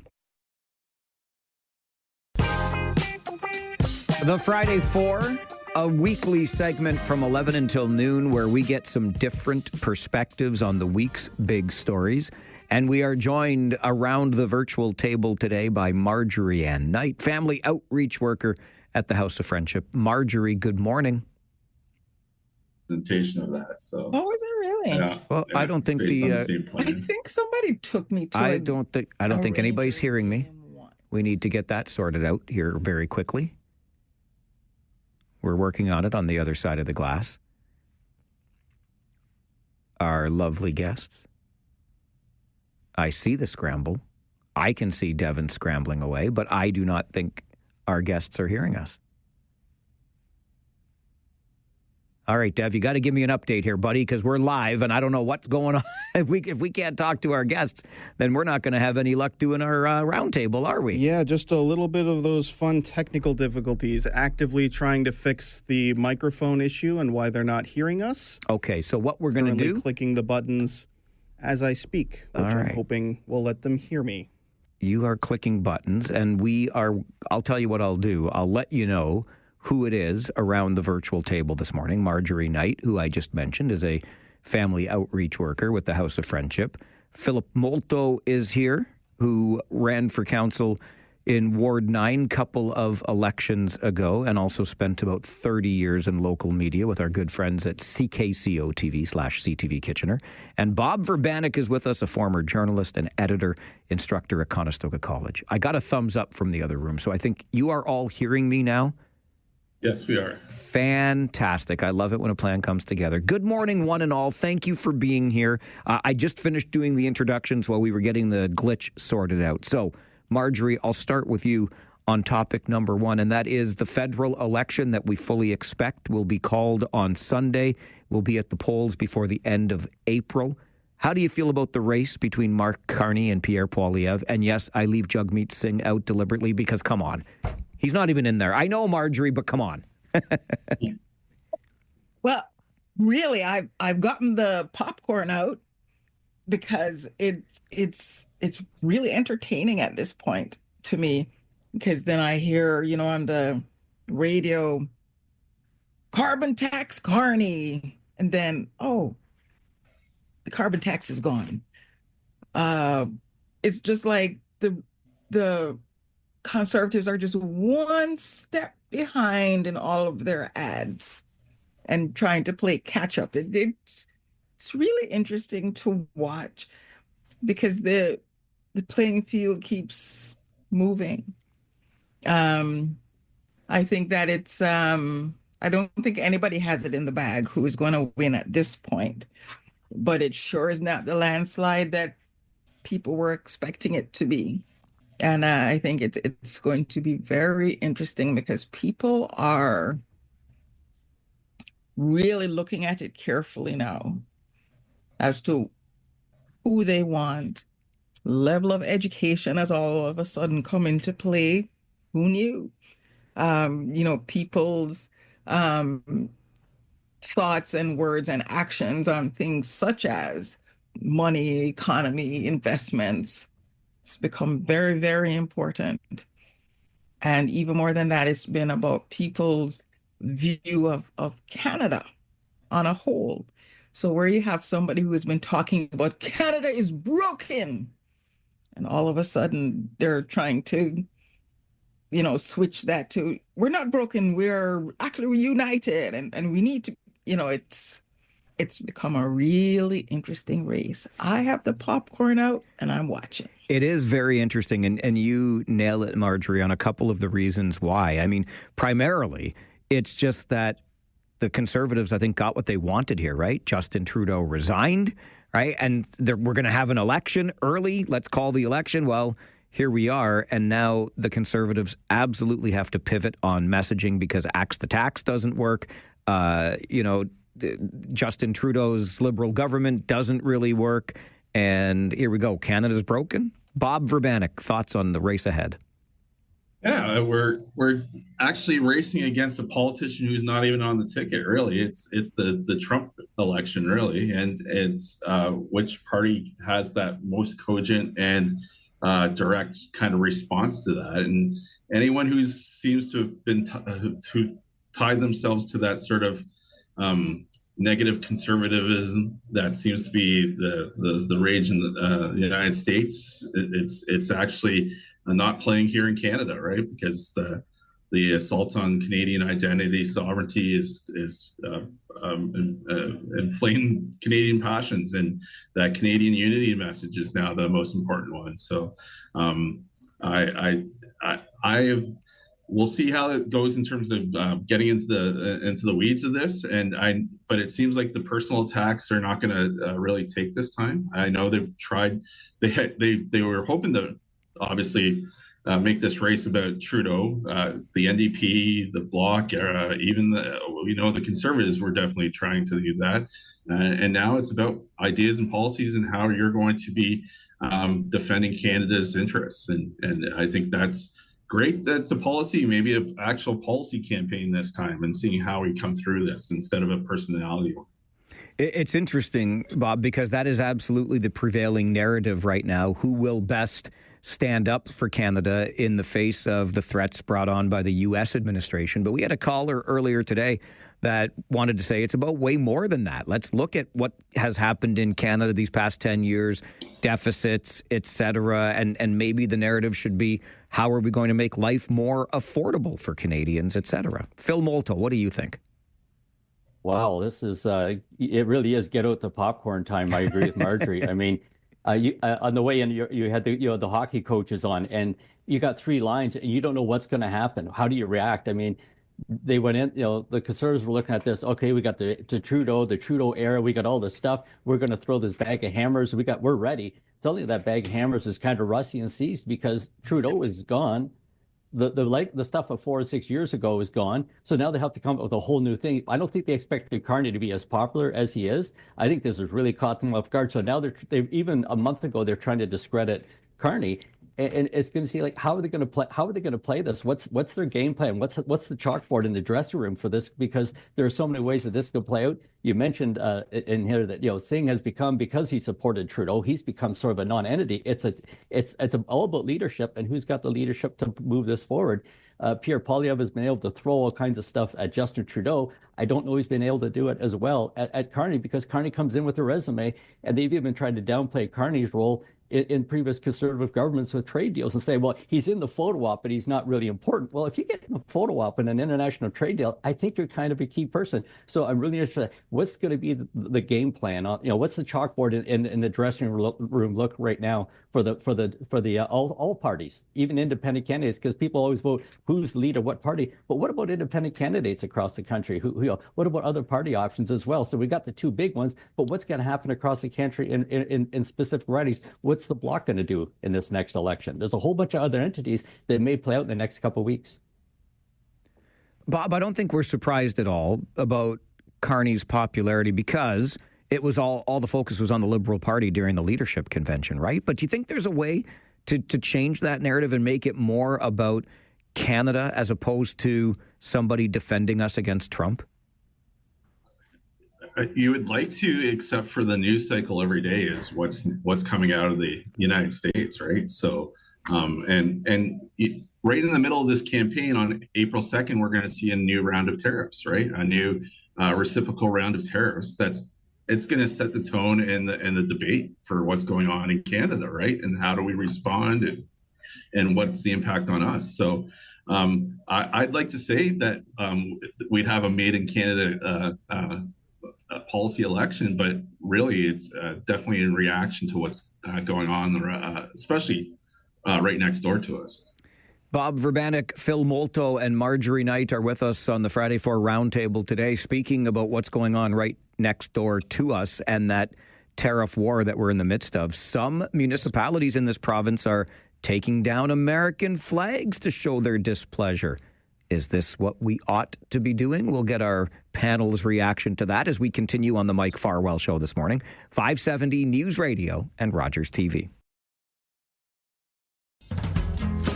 With us around the virtual table this morning, Bob Verbanek, Phil Molto, Marjorie Knight. Let's talk about our various reactions and responses to the tariff war with the United States. Mississauga, the latest municipality to say no more American flags. They've been taken down outside city buildings, in sports arenas, etc. On the plus side, I would say, they have been replaced, or at least in some cases, Canadian flags will even be replaced with larger flags that have been placed on order. Marjorie, let me start with you on this again. What do you think? I mean, the region has made it clear. Kitchener, Waterloo, Cambridge say they're not going to do this, but Mississauga's not alone. Is this the right reaction and response?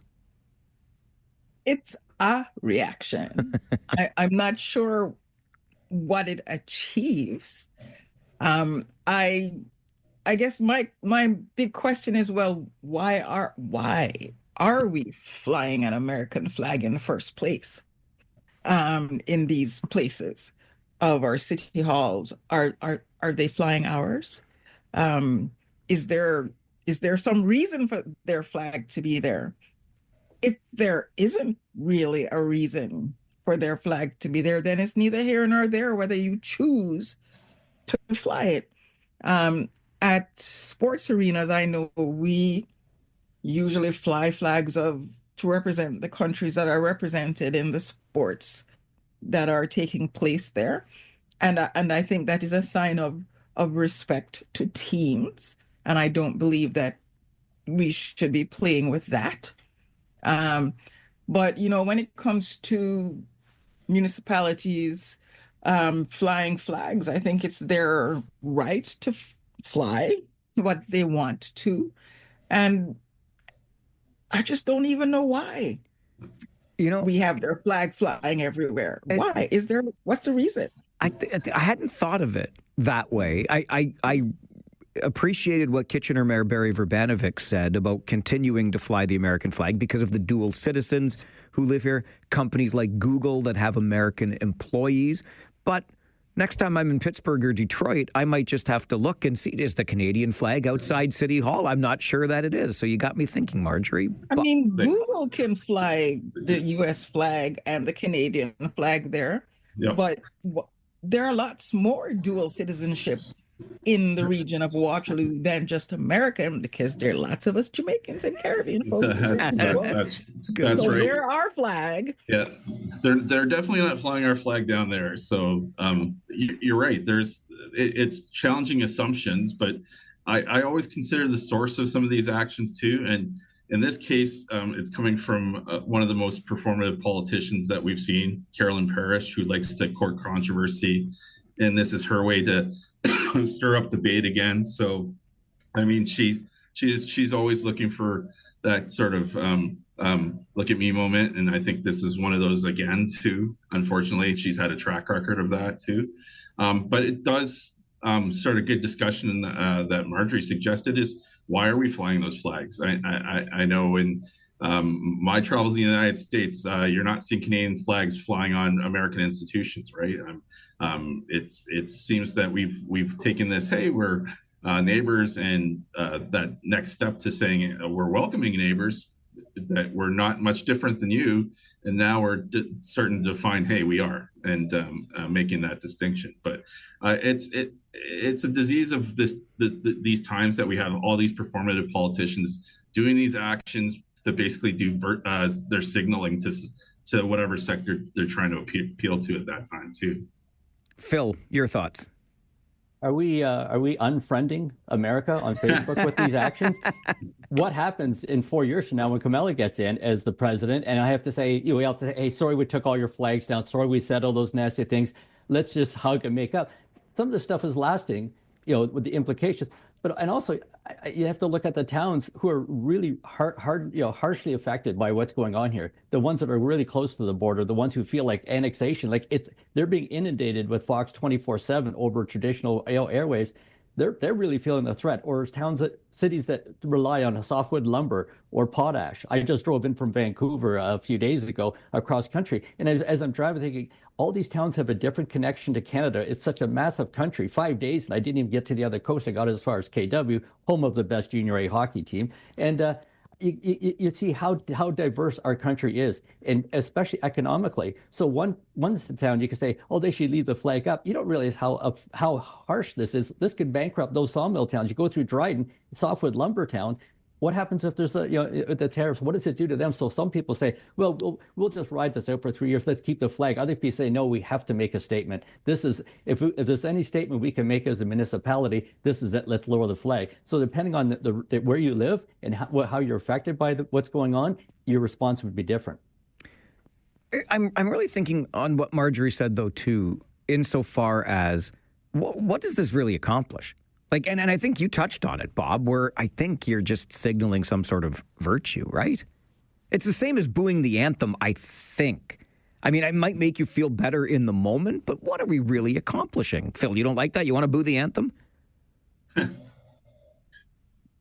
don't even know if it's the same, Mike, because you are in a place where you are, again, two countries are represented and they're doing both of their anthems. At least there's a place for an anthem, of a U.S. anthem there. There really is no real reason why we would be flying the U.S. flag anywhere else. So I still feel like apples and oranges there. It's also a difference, I think, and Mike will want to jump on this right away. A sports venue and a community venue, like the city hall pulling a flag down, is more significant maybe than an arena where it's a sports thing, because now you start looking. I mentioned this to Mike a day or two ago. We've got the World Cup is coming. Is this going to be like the Olympics, where suddenly people say, I'm not going to go to the States for FIFA because of what they've done? So does this also trigger an international response of flag lowering and politics? When politics and sports in the Olympics and other things happen, it gets not out of control, but you cannot reel it back in. Once it starts to roll, it just keeps going. But your life is in your hands now, especially if you're racialized and you want to cross that border, because who knows what will happen to you. Look at that lady. Our local roller derby teams will not be crossing the border. For tournaments. Not safe. If this starts hitting the United States economically, and Donald Trump is willing to admit that's a whole other story. But certainly money talks when it comes to the president of the United States. Okay, we got to get to our news update. Stay with us. Phil Molto, Marjorie Knight, Bob Verbanek with us on the Friday Four Roundtable. This is the Mike Farwell Show, 570 News Radio and Rogers TV. We have talked with our Friday 4 panel about the upcoming federal election in Canada, and I think we solved the American flag in Ontario municipalities issue. Why are we flying the American flag at all? Now we'll put Marjorie Knight, Bob Verbanek, and Phil Molto to the real test. How are we going to fix St. Paddy's Day in Waterloo? And it's bye-bye to the Bay as we continue with the roundtable this morning on the Mike Farwell Show, 570 News Radio and Rogers TV. You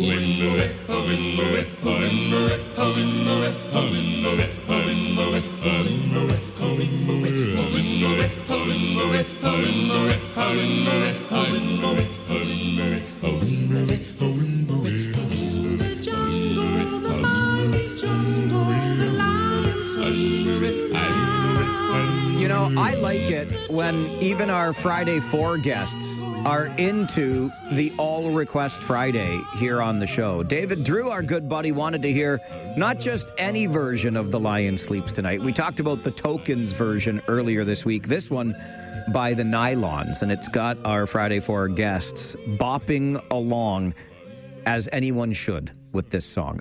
Those guests, Bob Verbanek is with us, a former journalist and editor, now an instructor at Conestoga College. Phil Molto, 3 decades in local media, one of the survivors and one of the real good guys, too, even though he worked for the competition. It was never really competition. Well, actually, it was back in the day, wasn't it, Phil? Come on, radio and TV. Oh.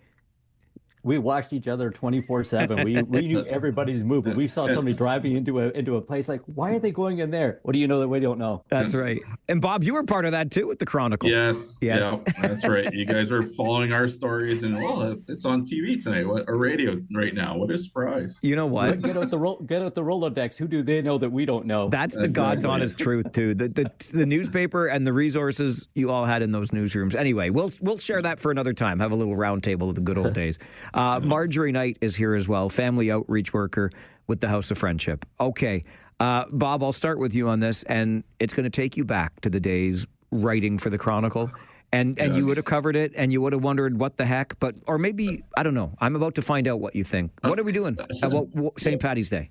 So here's the fun part of this. I have a son who attends Laurier, and my middle son decided to visit him this weekend. I said, "Why are you going this weekend?" And he said, "I'm going to see my brother." I said, "Well, you don't like him that much, do you?" And I'm kidding. Definitely it was to visit St. Patrick, the St. Patrick's Day party. I can say that after spending many years in the media, pontificating about this issue and saying, how do we solve this problem? I am now contributing to that problem. So my family is thick in it. Although this year I did tell them that there was a court injunction that they could face criminal convictions, and they decided to tease how their approach to the St. Patrick's Day street party went, and they kind of concentrated around houses and their apartments and some of the clubs, but they still did a walkabout. They still admitted to walking through the area and being part of it too. So they were cognizant of some of the changes, but didn't keep them away from it. So and we were talking while we were on commercial break that, they've tried almost everything in Waterloo, from holding events at other venues, opening up University Stadium, to doing some event management there, and nothing's ever taken. And once you close off one street, Ezra, the party moves to Marshall, right? So you close off Marshall and Ezra next year, where's it going to go to next, right? So, you can talk to your students, your young adults, and say, hey, make good decisions, but they're still ultimately making the decision. So we're not going to stop it then. I hear the sound of resignation in your voice, Verbanek. You know what will kill it is when it sucks. When it jumps we should go next jumps year. The shark. It will go. It'll suck then. Yeah, if all the counselors show up and all of the gray beards and gray hairs show up, it's going to kill the party. That's when it jumps the shark. And hey, it's just like I tell my students when using social channels. I said, we don't do campaigns on Facebook. Why? Because your grandparents are on there now, and it's old and it's not cool anymore, right? So you're on Instagram. Same with St. Patrick's Day. We're not going. My parents are there. Why would I party with my parents, right? So maybe that's what you'll have to do next year. I love it. I hope all the grandparents, by the way, are following along the Farwell for Hire Facebook page, because we launched another campaign, don't you know? Anyway, that's shameless self-promotion. Phil Molto, what are we going to do in Waterloo on March 17th? If you can't beat it, embrace it. Look at the history of this region. How much money has been spent, resources, city and region, on promoting cultural events, music festivals, the car show, stuff. You're not gonna beat this one. So why not embrace it? How much money have we spent over the decades for Oktoberfest promotions, for all extra ride programs, for policing? Here's a venue that they've spent no money on to promote. In fact, they have to spend money to oppress it. Embrace it, make it happen. Go positive with this. You got thousands of people, and as Bob was saying, not just from universities here, but people around the province come here. I've heard that from somebody. Yeah, we go out there all the time because it's a big party.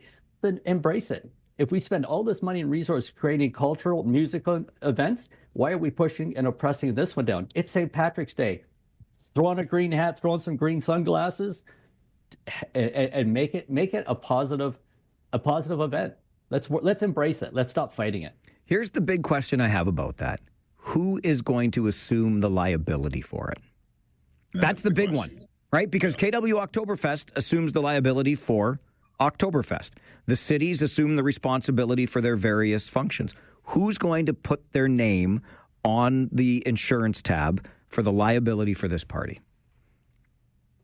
That's a great legitimate question, but also look at the other events that we've had, and I love these events like the car show. What happens if somebody's car as they're going down King Street, or if they park on an angle and it rolls out of the clutch slips?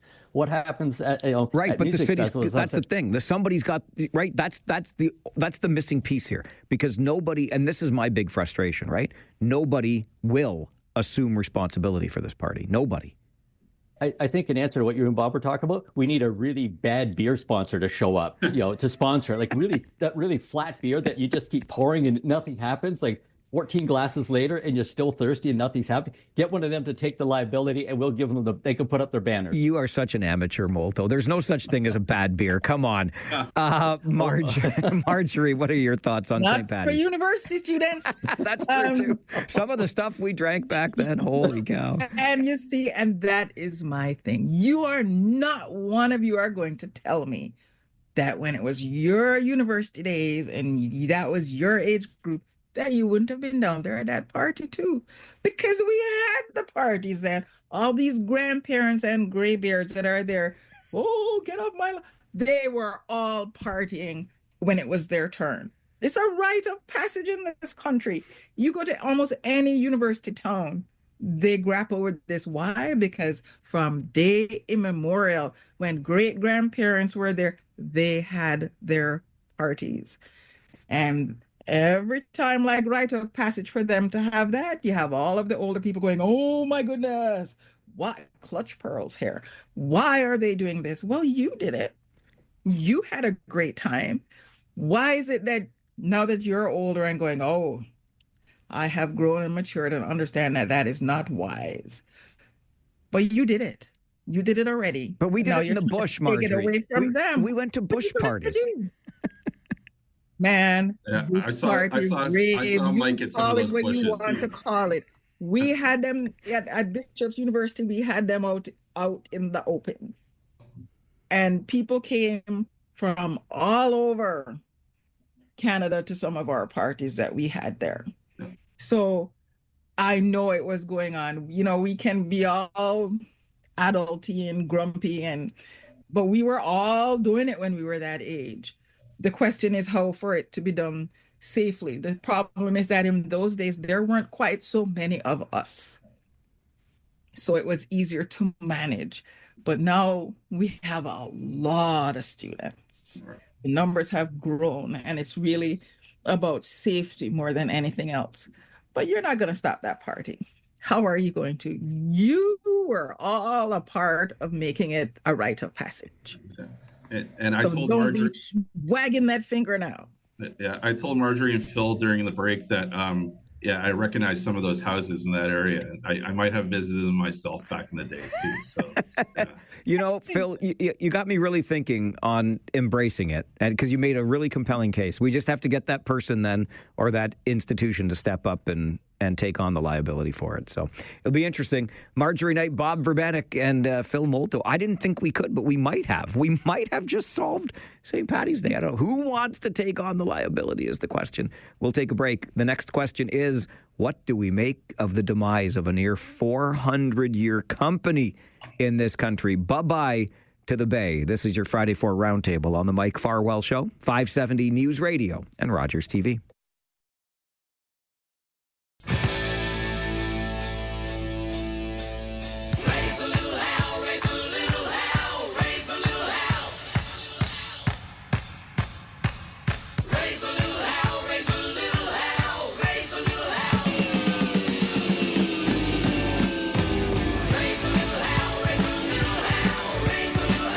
I think we send this one out to all of our students in the region.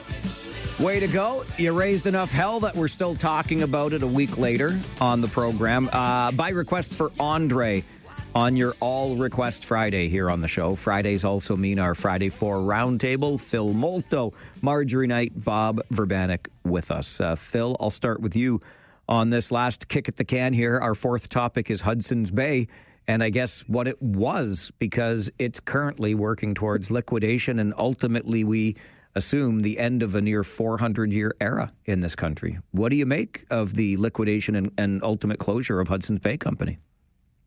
What an amazing history of the company. I mean, what a piece of Canadiana. And people, you hear stories about people going when they want to buy the last of the blankets and the last of the towels. It's like, well, why didn't we keep doing that? This would never have been an issue. What I find interesting is, I'm not a retail specialist. I don't know the industry, but listening to the people who do, and they talk about what happened to the growth and demise of traditional department stores, like we're in the break talk about, like what happened to Zellers, Kmart, Woolco, Woolworths, all these places that grew, and you thought, wow, this will never end. And then it started to slowly, one company comes, another one comes out, it disappears. But also that whole phrase of department stores. Years ago, you'd go down the main street and you had the shoe store, you had the fridge store, you had a sporting goods store, suddenly a department store. Everything was in one building. It was like Macy's. But I'm wondering if that legacy has come, because now we're looking at online shopping and stuff, that not only is the department store era ending, but what about the malls themselves? People say, well, who's going to use the mall space? Well, nobody's moving in. Like, it's a whole new trend and era in shopping that the retail specialists are really puzzled with, because how are we gonna buy stuff 5 years now? Because 5 years ago and 10 years ago, we shopped completely different than we do now. I worked at Store Road Mall in Guelph back in '84. And boy, that place was always busy. People went to the mall. It was an outing. They'd go to every store, they'd shop, they'd buy lunch, and the food court was a busy place. That whole industry is changing so much, and the retail analysts are trying to figure out how do they sell shoes, shirts, and LPs to the market. The interesting trend in malls of late is to use that property, keep some street level retail, but build housing on those parcels of land. And I think you touch on it, Phil. We lament the loss, and we want to go and get some of those last pieces, but where were we to shop there to keep the business alive all these years? Marjorie, what do you make of it? I just think kind of what Phil is saying. We have watched the death of department stores. I remember when they decided to close down Zellers. And it's like, why? You know what? Maybe if they took out Zellers and put in Target 2 because it was awful. But I also sit there and I go, well, Hudson Bay targeted a specific type of shopper, somebody with disposable income. People aren't really spending like that anymore. They can't.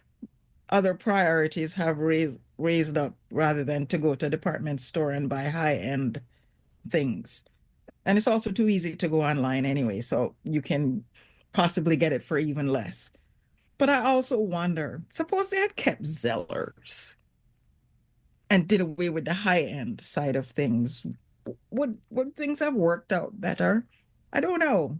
But these are the things that makes me think it's sad. 400 years. It's around the time of slavery, time of dealing with our indigenous population that were sorely mistreated. Have things changed there in the same way? I don't know. How do you look at all of these things that started at the same time, around the same time, and where they've gotten today? What are we looking at?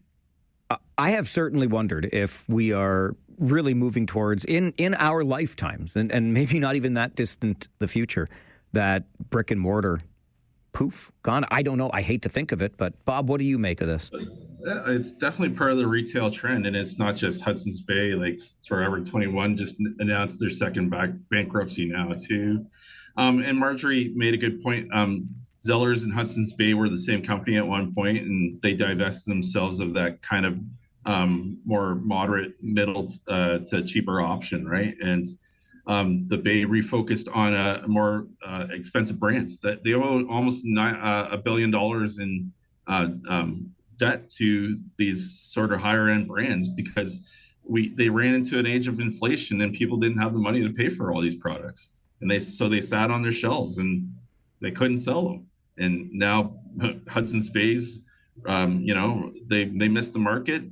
That's the market they were going for, and that market dried up. So we are where we are because of that, right? So going forward, Mike, you're right. It's going to be faster pivoting. It's going to be you have to be more agile. You have to go where the market is. And instead of the market coming to you, you're not going to be visiting that anymore in a sort of physical bricks and mortars building. You're going to see it more online. It's interesting to talk about. It's sort of ended the show on a bit of a sad note here about the demise of the department stores, because I remember the glory days of going. Do you remember when somebody advertised they went and got something at Eaton's? They got something at Sears. You could go to Sears and Eaton's and buy snowmobiles, outboard boats, motors. You could buy everything there, and it was such a thing when people say, "Oh, they got somebody bought a new washer down the street and it's an Eaton Viking." Wow, that was the whole thing. And we've lost that connection of all those special brands and that thing. Oh, somebody bought a new bedspread and it's from Sears, like they ordered it from Sears. It's a whole different way of shopping now, and price changes so much. I mean, people talk about a lawnmower. People won't spend more than $300. It's got to come at $289, so they make it cheaper and cheaper. It's all about price point. Years ago, you go, I got a new Sears lawnmower with a 3.5 Briggs & Stratton, and boy, I'm the talk of the neighborhood. The whole shopping, buying has totally changed. It certainly has. And on that note, sad as it may be, we're out of time. That always makes me sad, too. Phil Molto, 30-year career in local media. Marjorie Knight, outreach worker with the House of Friendship. And Bob Verbenek, a former journalist and editor, now an instructor at Conestoga College. Thank you very much all for being here. Enjoy the weekend ahead, and we'll talk again soon. Thanks. Have a great weekend. Yep. Your Friday 4 Roundtable on the Mike Farwell Show, 570 News Radio and Rogers TV.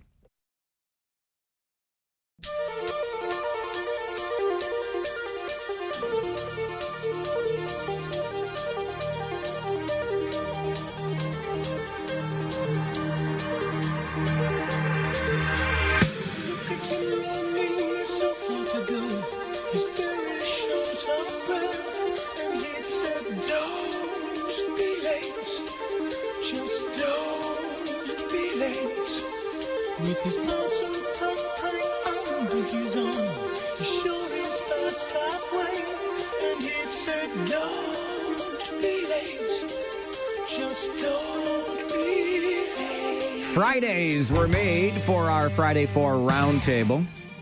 Kitchener Rangers games. Your requests. It is an all request Friday every Friday here on the show. And free phones Friday, which is the next hour. This request, Don't Be Late by Saga for Nathan. Thanks for the request. And we'll get to more of them in the next hour. It occurred to me earlier this week when we had a couple of folks who expressed their displeasure with the Friday 4 roundtable. Oh, just a bunch of lefties. It's unlistenable. And so maybe they didn't listen today. I don't know. But here's the thing. Immediately following the Friday 4 roundtable is a full hour of open lines. So you can share your thoughts on the stories that we discussed during the roundtable. And if you thought it was just way too left, you can set things right. You see what I did there? Open lines, free phones Friday. All my tough talkers from earlier this week are welcome too on the Mike Farwell Show, 570 News Radio and Rogers TV. Take out the papers and the trash, or you don't get no spending cash. If you don't scrub that kitchen floor, you ain't gonna rock and roll no more. Yakety yak. Don't talk back. Just finish cleaning up your room. Let's see that dust fly with that broom. Get all that garbage out of sight, or you don't go out Friday night. Yakety yak. Don't talk back. Let's have a conversation. Your Talkback Hour on Fridays is the Free Phones Friday edition. 519-570-2545, star 570, and 1-800-570-5715. Pro tip, if you can't get through on one of those lines, try another. There's plenty for everyone as long as we move right along, and so we shall. Jersey Bill, start us off. Good afternoon. Yeah, I was on the road this morning. I really wanted to give you a call and give you like a Paul pause, boy. A Paul pause. There's no such thing, Billy.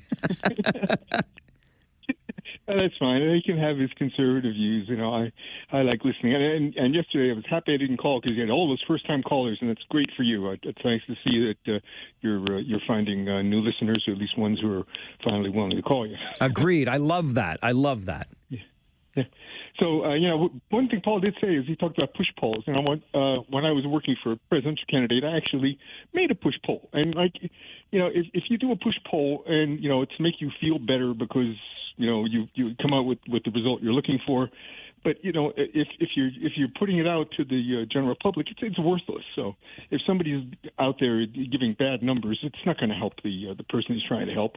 The only reason to do a push poll is to identify your voters and drive them to the polls. I was just dealing with hundreds of people trying to drive them to caucuses, and it actually worked. But it's a political tool. It shouldn't be used for propaganda purposes, because people will find you out and won't look good for you. Also, I was really surprised at your horrible reaction to my suggestion that Bonnie Crombie should run for the provincial. Terrible. But it sounded as though she's an attractive middle-aged woman. And what's that got to do with being good in office? She couldn't even win her seat, Billy. Well, here, do you realize what he did, what Ford did? Now, Ford didn't have any good feelings about Patrick Brown, but for some reason, he actually put Patrick Brown's mother-in-law, who, as we know, was a big fundraiser for the Conservatives. That's who he ran against her. I know. So, but yeah, well, if she's the leader of the Liberal Party, she should be able to win her own seat. Yeah, she should. But yeah. I mean, I'm just saying, politically, strategically speaking, I'd stay way the hell away from her. Okay, all right, fine. I thought maybe she'd have been. Maybe you would ask her out in high school and she had rejected you or something. It sounded like. I did not know Bonnie Crombie in high school. No. Okay, all right, Billy. Thanks for the call. I just looking at it as an observer here and nonpartisan. But so if you are partisan, you're like, yeah, go ahead, let Bonnie Crombie run for the federal Liberals again. She'll lose, and then the Conservatives can win the seat. On Billy's point about first-time callers, we love hearing from you, and we're always happy to put you right at the top of the list if you want to join the Free Phones Friday conversation. And to the Paul pause, look, I think Paul made, and Billy says he's welcome to his conservative views. Absolutely he is. You're welcome to your views, too.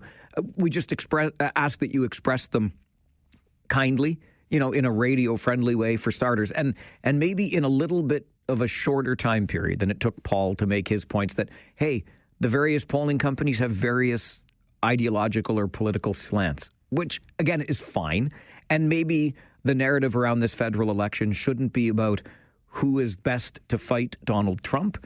Maybe it should be about a vision for Canada to fix what's been struggling, certainly, in the last 10 years. I'm okay with that, but I think I just summed it up in about 20 seconds. It took Paul 5 minutes this morning. We might need to put a timer back on Paul. But anyway, views welcome, no matter which side of the spectrum you're coming from politically. Mayor Jake, good afternoon. Mike, how are you now? I'm good, and you? Oh, not so bad. Just a couple quick things. I noticed during your roundtable discussion that somebody had said that the carbon tax was gone, and I don't think that is actually completely true, which I know the consumer carbon tax is on pause, but the actual carbon tax itself is still there. The industrial for big emitters tax is still there. Yes, under the Liberals. Pierre Poilievre says he'd cancel the whole thing. Yes, and that's what I mean. I feel like sometimes we got to be careful of what we say because some people may think, okay, well, it's completely gone. The second thing is something that I'd like to see the province do, especially Doug Ford, if he wants to get a fourth term, is to, when people go to the casinos, pay for parking at casinos and allow hospitals parking to be free. Not a bad idea, Mayor Jake. It's never a bad idea. All right, Mayor Jake, appreciate that call. And a fourth Doug Ford term many years away. He just got reelected, 2029. Sean, good afternoon. Free Phones Friday. Good afternoon. I was thinking about the whole American flag thing, and I don't even know where we're flying it. But do you remember a cartoon where the Chester and Spike get the big dog, the little dog, and you get the big dog walking along, the little dog's bouncing around every now and then, goes, "Oh, shut up!" slaps him in the head. Remember that cartoon? Of course I do. Well, that sort of reminds me of the Canada-U.S. relationship. It seems Canada is so needy. Like every time a Canadian, like an American celebrity comes to Canada, what's the first thing they ask? How did you like Canada? How did you find it? It's like we need approval from our big American brothers. And it just seems so needy sometimes. Maybe that's why we fly American flags everywhere. Maybe we should just stop it. You know what, Sean? I hear you. And I hadn't even thought of that. And that was my exact response when it came up during the Friday Four. Why do we fly the American flag in so many places? Sports arenas, I totally get it, especially if we have American players on the team, like the Kitchener Rangers currently do, for example. But outside municipal buildings in itty-bitty Waterloo region, Canada, you don't go down to the States and see the Canadian flag flying outside their various municipal buildings. It's an interesting point. And I think it is because, deep down, we're like, we kind of want to be more like you. We think you're cool. This is the Mike Farwell Show. Free Phones Friday. First time Free Phones Fridayers. Always welcome. 570 News Radio and Rogers TV.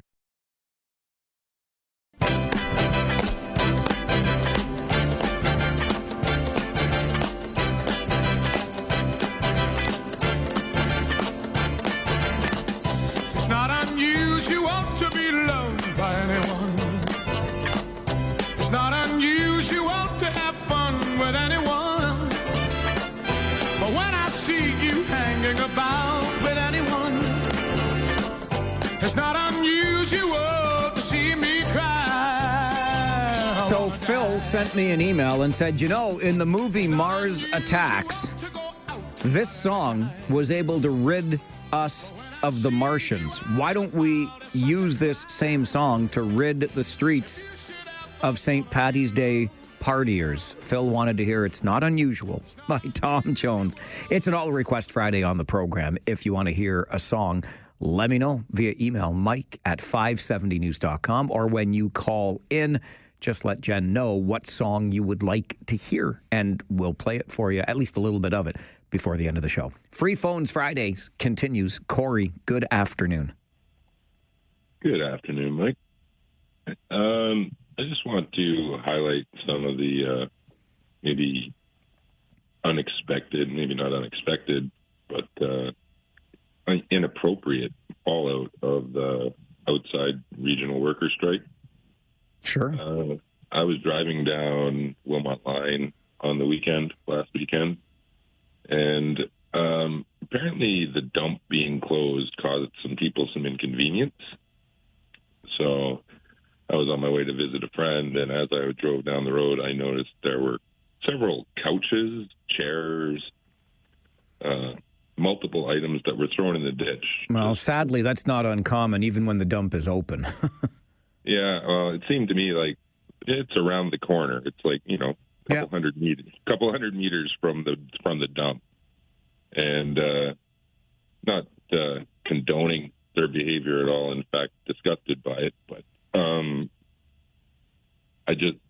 maybe the city needs to consider that too. But I just like to call out those people and say, can you just take your crap back home and store it until the dump opens instead of just throwing it in the ditch? Yeah, I hear where you're coming from, Corey. And like I said, unfortunately, this illegal dumping has become an issue even prior to this strike. And I will just say, too, that if we're talking about or asking people to, do something, what about getting back to the table and considering that offer with a 12% wage increase attached to it? The region says it tabled its final offer yesterday. So let's hope it can lead to a successful conclusion to this strike. Sam, Free Phones Friday to you. Good afternoon. Hi, I just want to talk about Joe Mancini's interview on Monday. I just want to do some corrections. The Rockaway community, we don't appreciate the Mancinis telling all the news outlets that the neighborhood did not want them here anymore. I don't think. Hang on, I was here. I don't think he said that at all. There were some problems in the neighborhood that Joe had indicated had been improving over the last couple of years. Yes, which is also incorrect. Okay.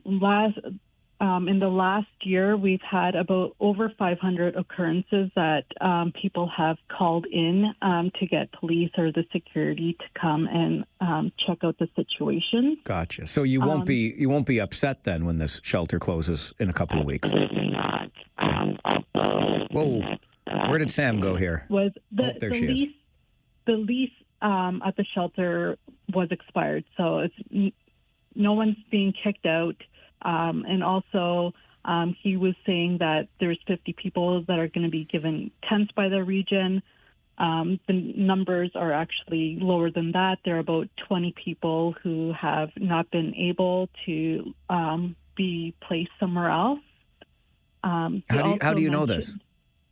I attend meetings regularly. Okay. So I know these things. And also the school, he said everything was good with the school.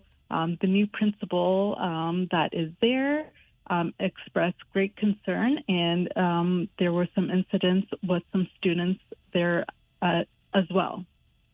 And lastly, we don't appreciate how nonchalantly Joe Mancini said, yeah, there were issues with people being in people's backyards and checking cars. This is a scary experience, especially in this neighborhood when there's a lot of seniors who are by themselves, and luckily some of them have great neighbors that look out for them.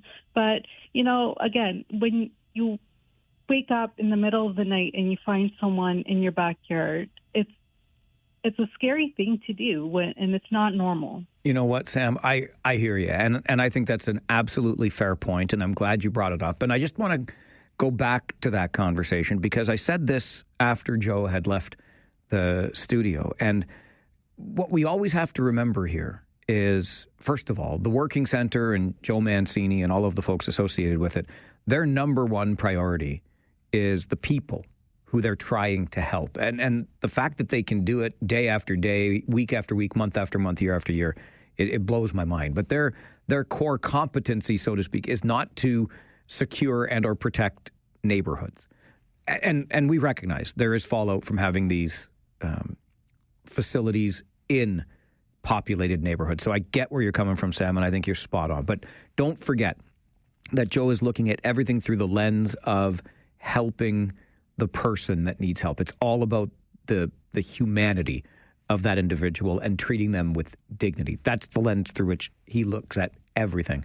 And it's funny about the, unsettled nature of waking up to somebody in your backyard. I woke up this morning, went out front and found a discarded beer can and a discarded bag of Chips Ahoy. Somebody might have had a good time last night. I just wish they hadn't done it on my front lawn. It left me a little unsettled. So I get it. And thanks for sharing that. Free Phones Friday continues on the Mike Farwell Show, 570 News Radio and Rogers TV.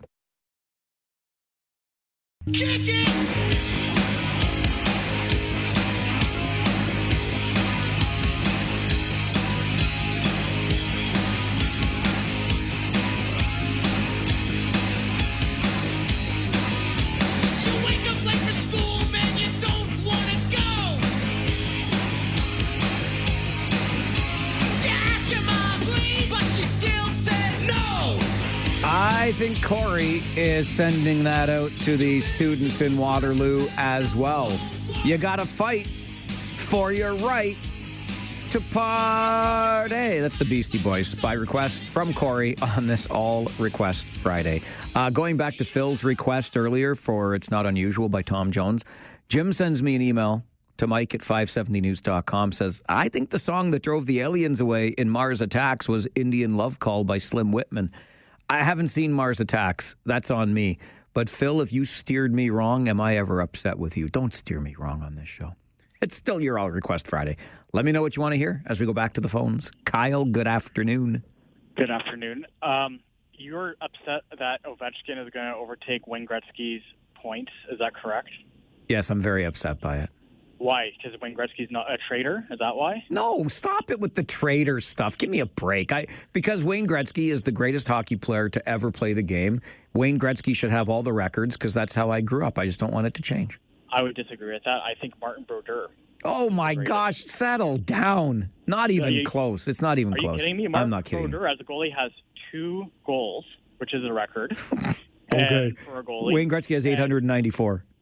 For a goalie. I don't see Wayne Gretzky scoring a goal as a goalie. And Martin Brodeur also has like 45 assists as a goalie. Stop it. Stop it. Stop so it. I don't think that record's going to be broken for any time soon there, Mike. So I think we got Martin Brodeur to... No, don't make me hang up on you.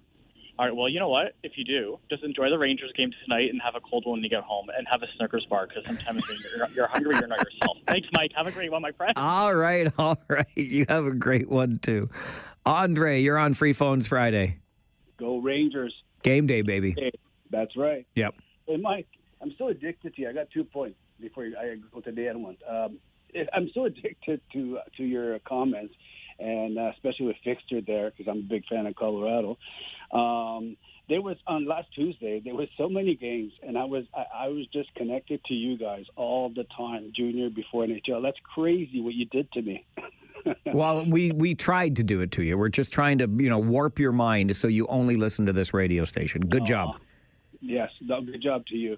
My other point, Mike, that I don't understand, I heard it many times, and I know you do support, is like I think it's about time that we, like you said on the show, kind of legalize the beer in a can. Okay, Andre, I have to go to news. Can you hang on? Yes. Okay, you hang on and plan that thought out. So I think Andre's talking about, because I get upset. You can walk down the street, smell marijuana cigarettes, but I can't carry my beer. It doesn't make any sense. We'll continue Free Phones Friday. This is the Mike Farwell Show. 570 News Radio, Rogers TV.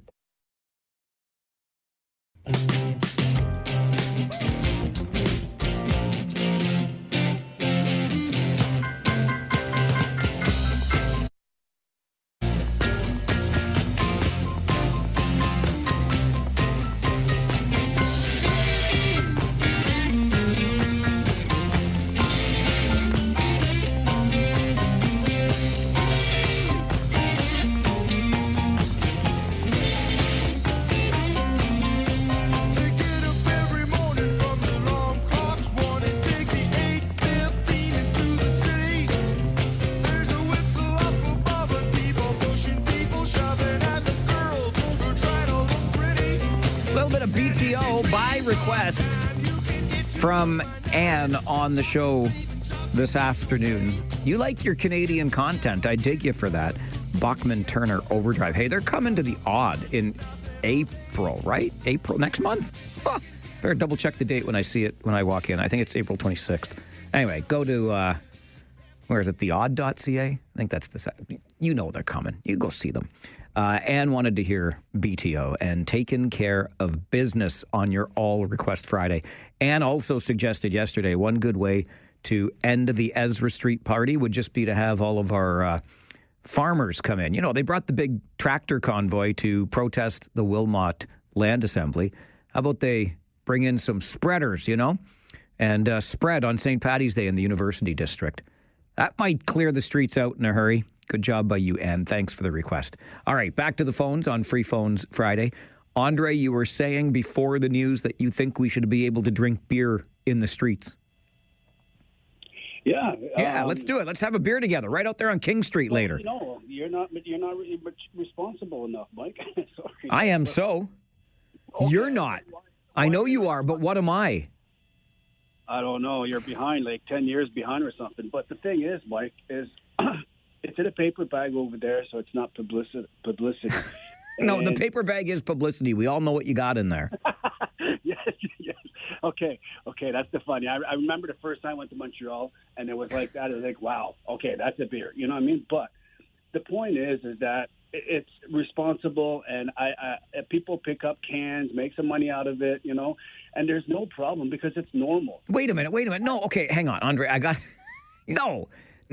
If you're gonna, I don't like when people put their cigarette butts on the ground either. Remember those days where they would have the ashtray in the car and they'd empty? I'll never forget the guy that I saw do that at Tim Hortons one time. Just opens up the car door right there in the parking lot, takes the ashtray out of his car and empties it in the parking lot. It's disgusting.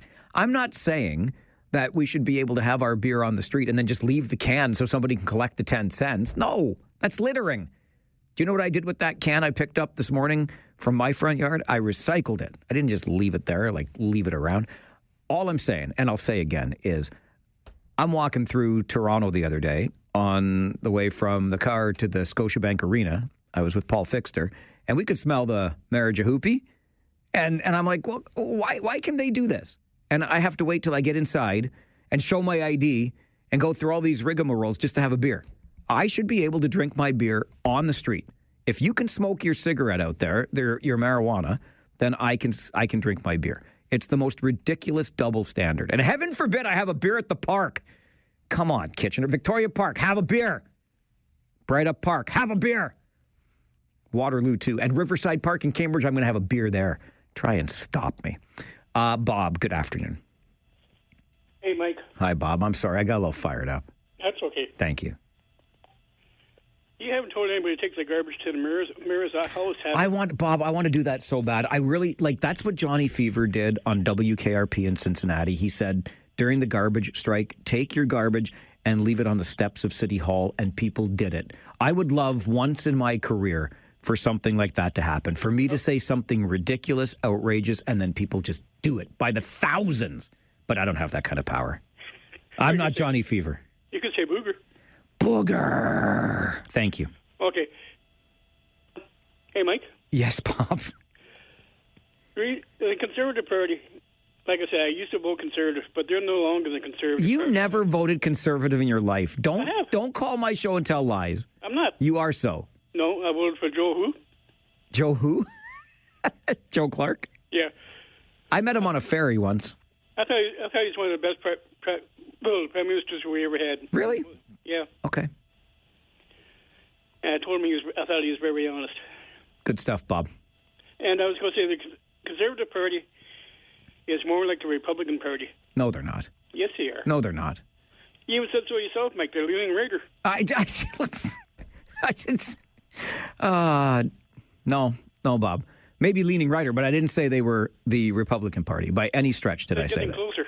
No, they're not. Stop it. No. Yeah, no. Okay, Bob, I'm going to tell you. Here's what I'm going to tell you. First, I'm going to tell you this. Oh. I meant this. I almost forgot, fellow babies. Booger. There you go. That's Johnny Fever saying booger. I'm allowed to say that now. Here's what I'm going to tell you. You think that the Conservative Party is leaning more right because we have gone so left in this country. We're so far away from the center on the left side, which is the side from which we've been governed for the past decade, that the right looks way far away. We're not that far right. The Conservative Party of Canada is not that far right. Let's just be honest about this, okay? Please. George, good afternoon. Yeah, Mike, 100% what you just said about conservative and liberals. But the reason I'm calling Mike, I have solved the mystery why the Finns are the happiest people on earth. Okay, how? Why? What is it? Except for UC Hocus. Okay. Mike, did you know the Finns are the biggest drinkers of coffee in the world? Really? I did not know that. If I was drinking that much coffee, Mike, I too would be the happiest person on earth. All right, George, I thank you for that. I can attest to UC Hocus's appreciation of the beverage. I also, you know what I dig about the guy? Give me a Tim Hortons, he says. I don't need your fancy Starbucks. I like that about him. If he had a collar on, it would be blue. That's UC Ahokas, who, by the way, goes completely against the World Happiness Rankings. The World Happiness Rankings say that Finland is the happiest nation on earth. UC Ahokas is the most miserable son of a gun. I'm kidding. It's a joke. He's a hockey coach. He's got to be focused. The focus of Ahokas. Rangers attack tonight, pregame 6:30, 570 News Radio.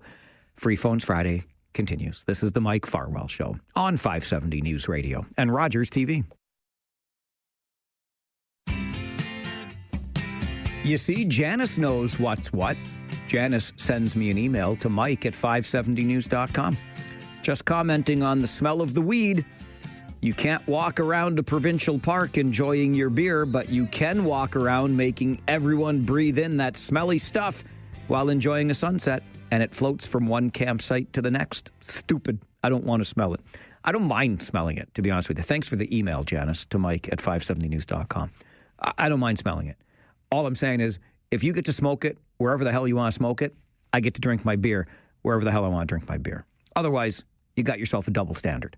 Let's go back to the phones. Free Phones Friday. Dylan, good afternoon. Hey, Mike. Hey, Dylan. Perfect timing. I think you're sorely mistaken comparing marijuana to alcohol. We're close to the same. The government has to consider worst case scenarios. If someone overdoes it with marijuana, they're going to get lethargic and hungry. As soon as you start to overdo it with alcohol, you get aggressive, you get stupid. I've never seen a fight break out because someone was too high on marijuana. 3-4 beers and people are getting aggressive in multiple different ways. It's nowhere near the same thing. Different effects. I get it. Weed smells, but you're never going to have to break up, a weed fight. 4, 5, 6 beers, young adolescents, old people. You've got fights and carnage. It's totally two different things, and I believe keeping alcohol out of the public is a smart and wise decision. All right, Dylan, I appreciate the call, and you know what? It's an excellent point. It really is. I'll never forget the police officer who told me years and years and years ago that he would much rather go into an apartment where there were people smoking pot than into an apartment where there were people drinking beer, because of exactly what Dylan says. So I do think that's an excellent point.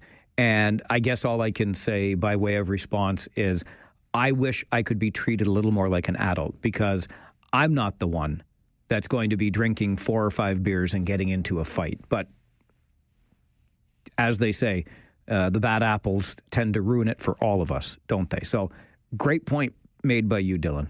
I still want to have a beer while I'm walking down the street. I don't actually. I just felt like it's a double standard. But I think you make a great point, and thanks for raising it. Walter, good afternoon. Good afternoon, Mike. Yeah, well, like if you're around anybody that actually is drinking, you're kind of obnoxious, so they might punch you out. Hey, dude, I'm obnoxious even if I'm not drinking. Come on. No, I'm not. I'm just saying.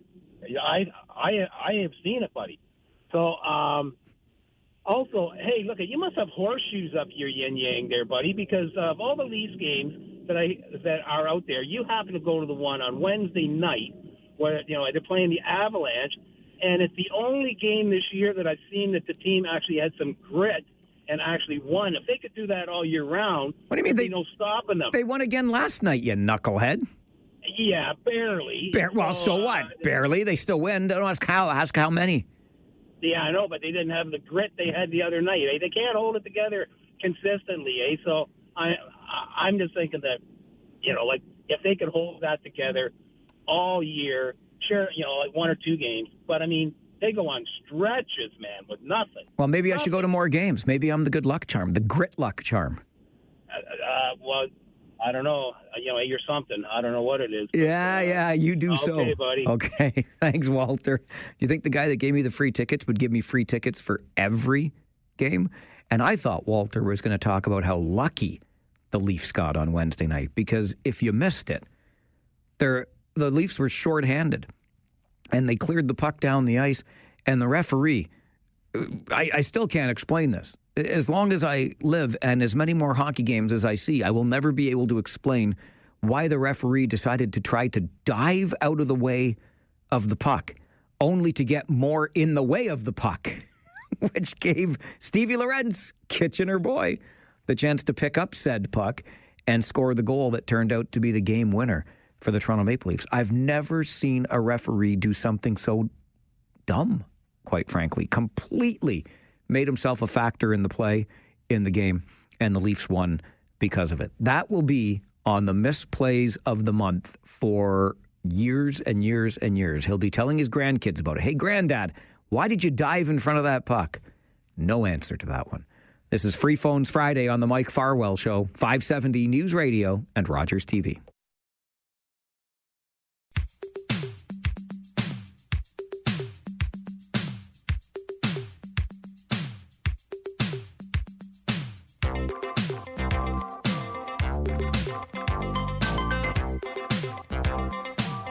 Final minutes of the show today before we turn things over to me, because I can't get enough of myself. So you'll get more of me between 1 and 3, but it's not going to be me here. They're going to replay some of my least worst segments, probably some of my least worst segments from earlier today. Let's get back to the phones. Free Phones Friday. Grant, good afternoon. Freeport was contracted out. We were sent to KW, and then He was sent to KW, who's contracted out.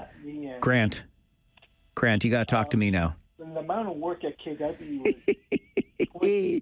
I'm just going to move on from Grant. I love, like, you call me, right? You understand how this works? You pick up the phone, you call me, and then I answer it, and you're talking to somebody else, or you're in the lineup at Tim Hortons. Like, you called me.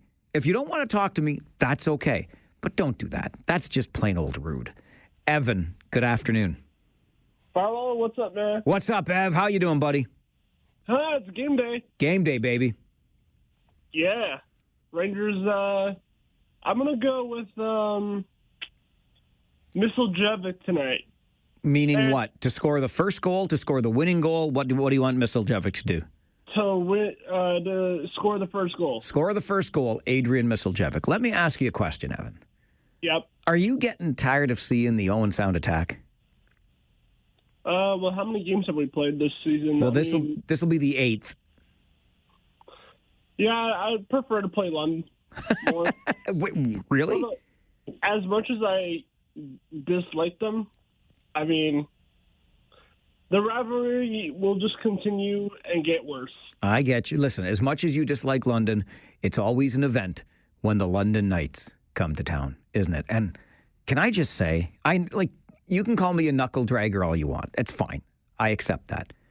But the other night, when Andrew McNeil, 17-year-old kid for our team, got into a fight with the overage Landon Sim of the London Knights, and Landon Sim is one of the toughest customers in this league. Well, Andrew McNeil laid a bit of a beating on the older, tough Mr. Sim. Maybe Andrew McNeil is one of the toughest customers in this league. We haven't seen a lot of him. He's a young kid.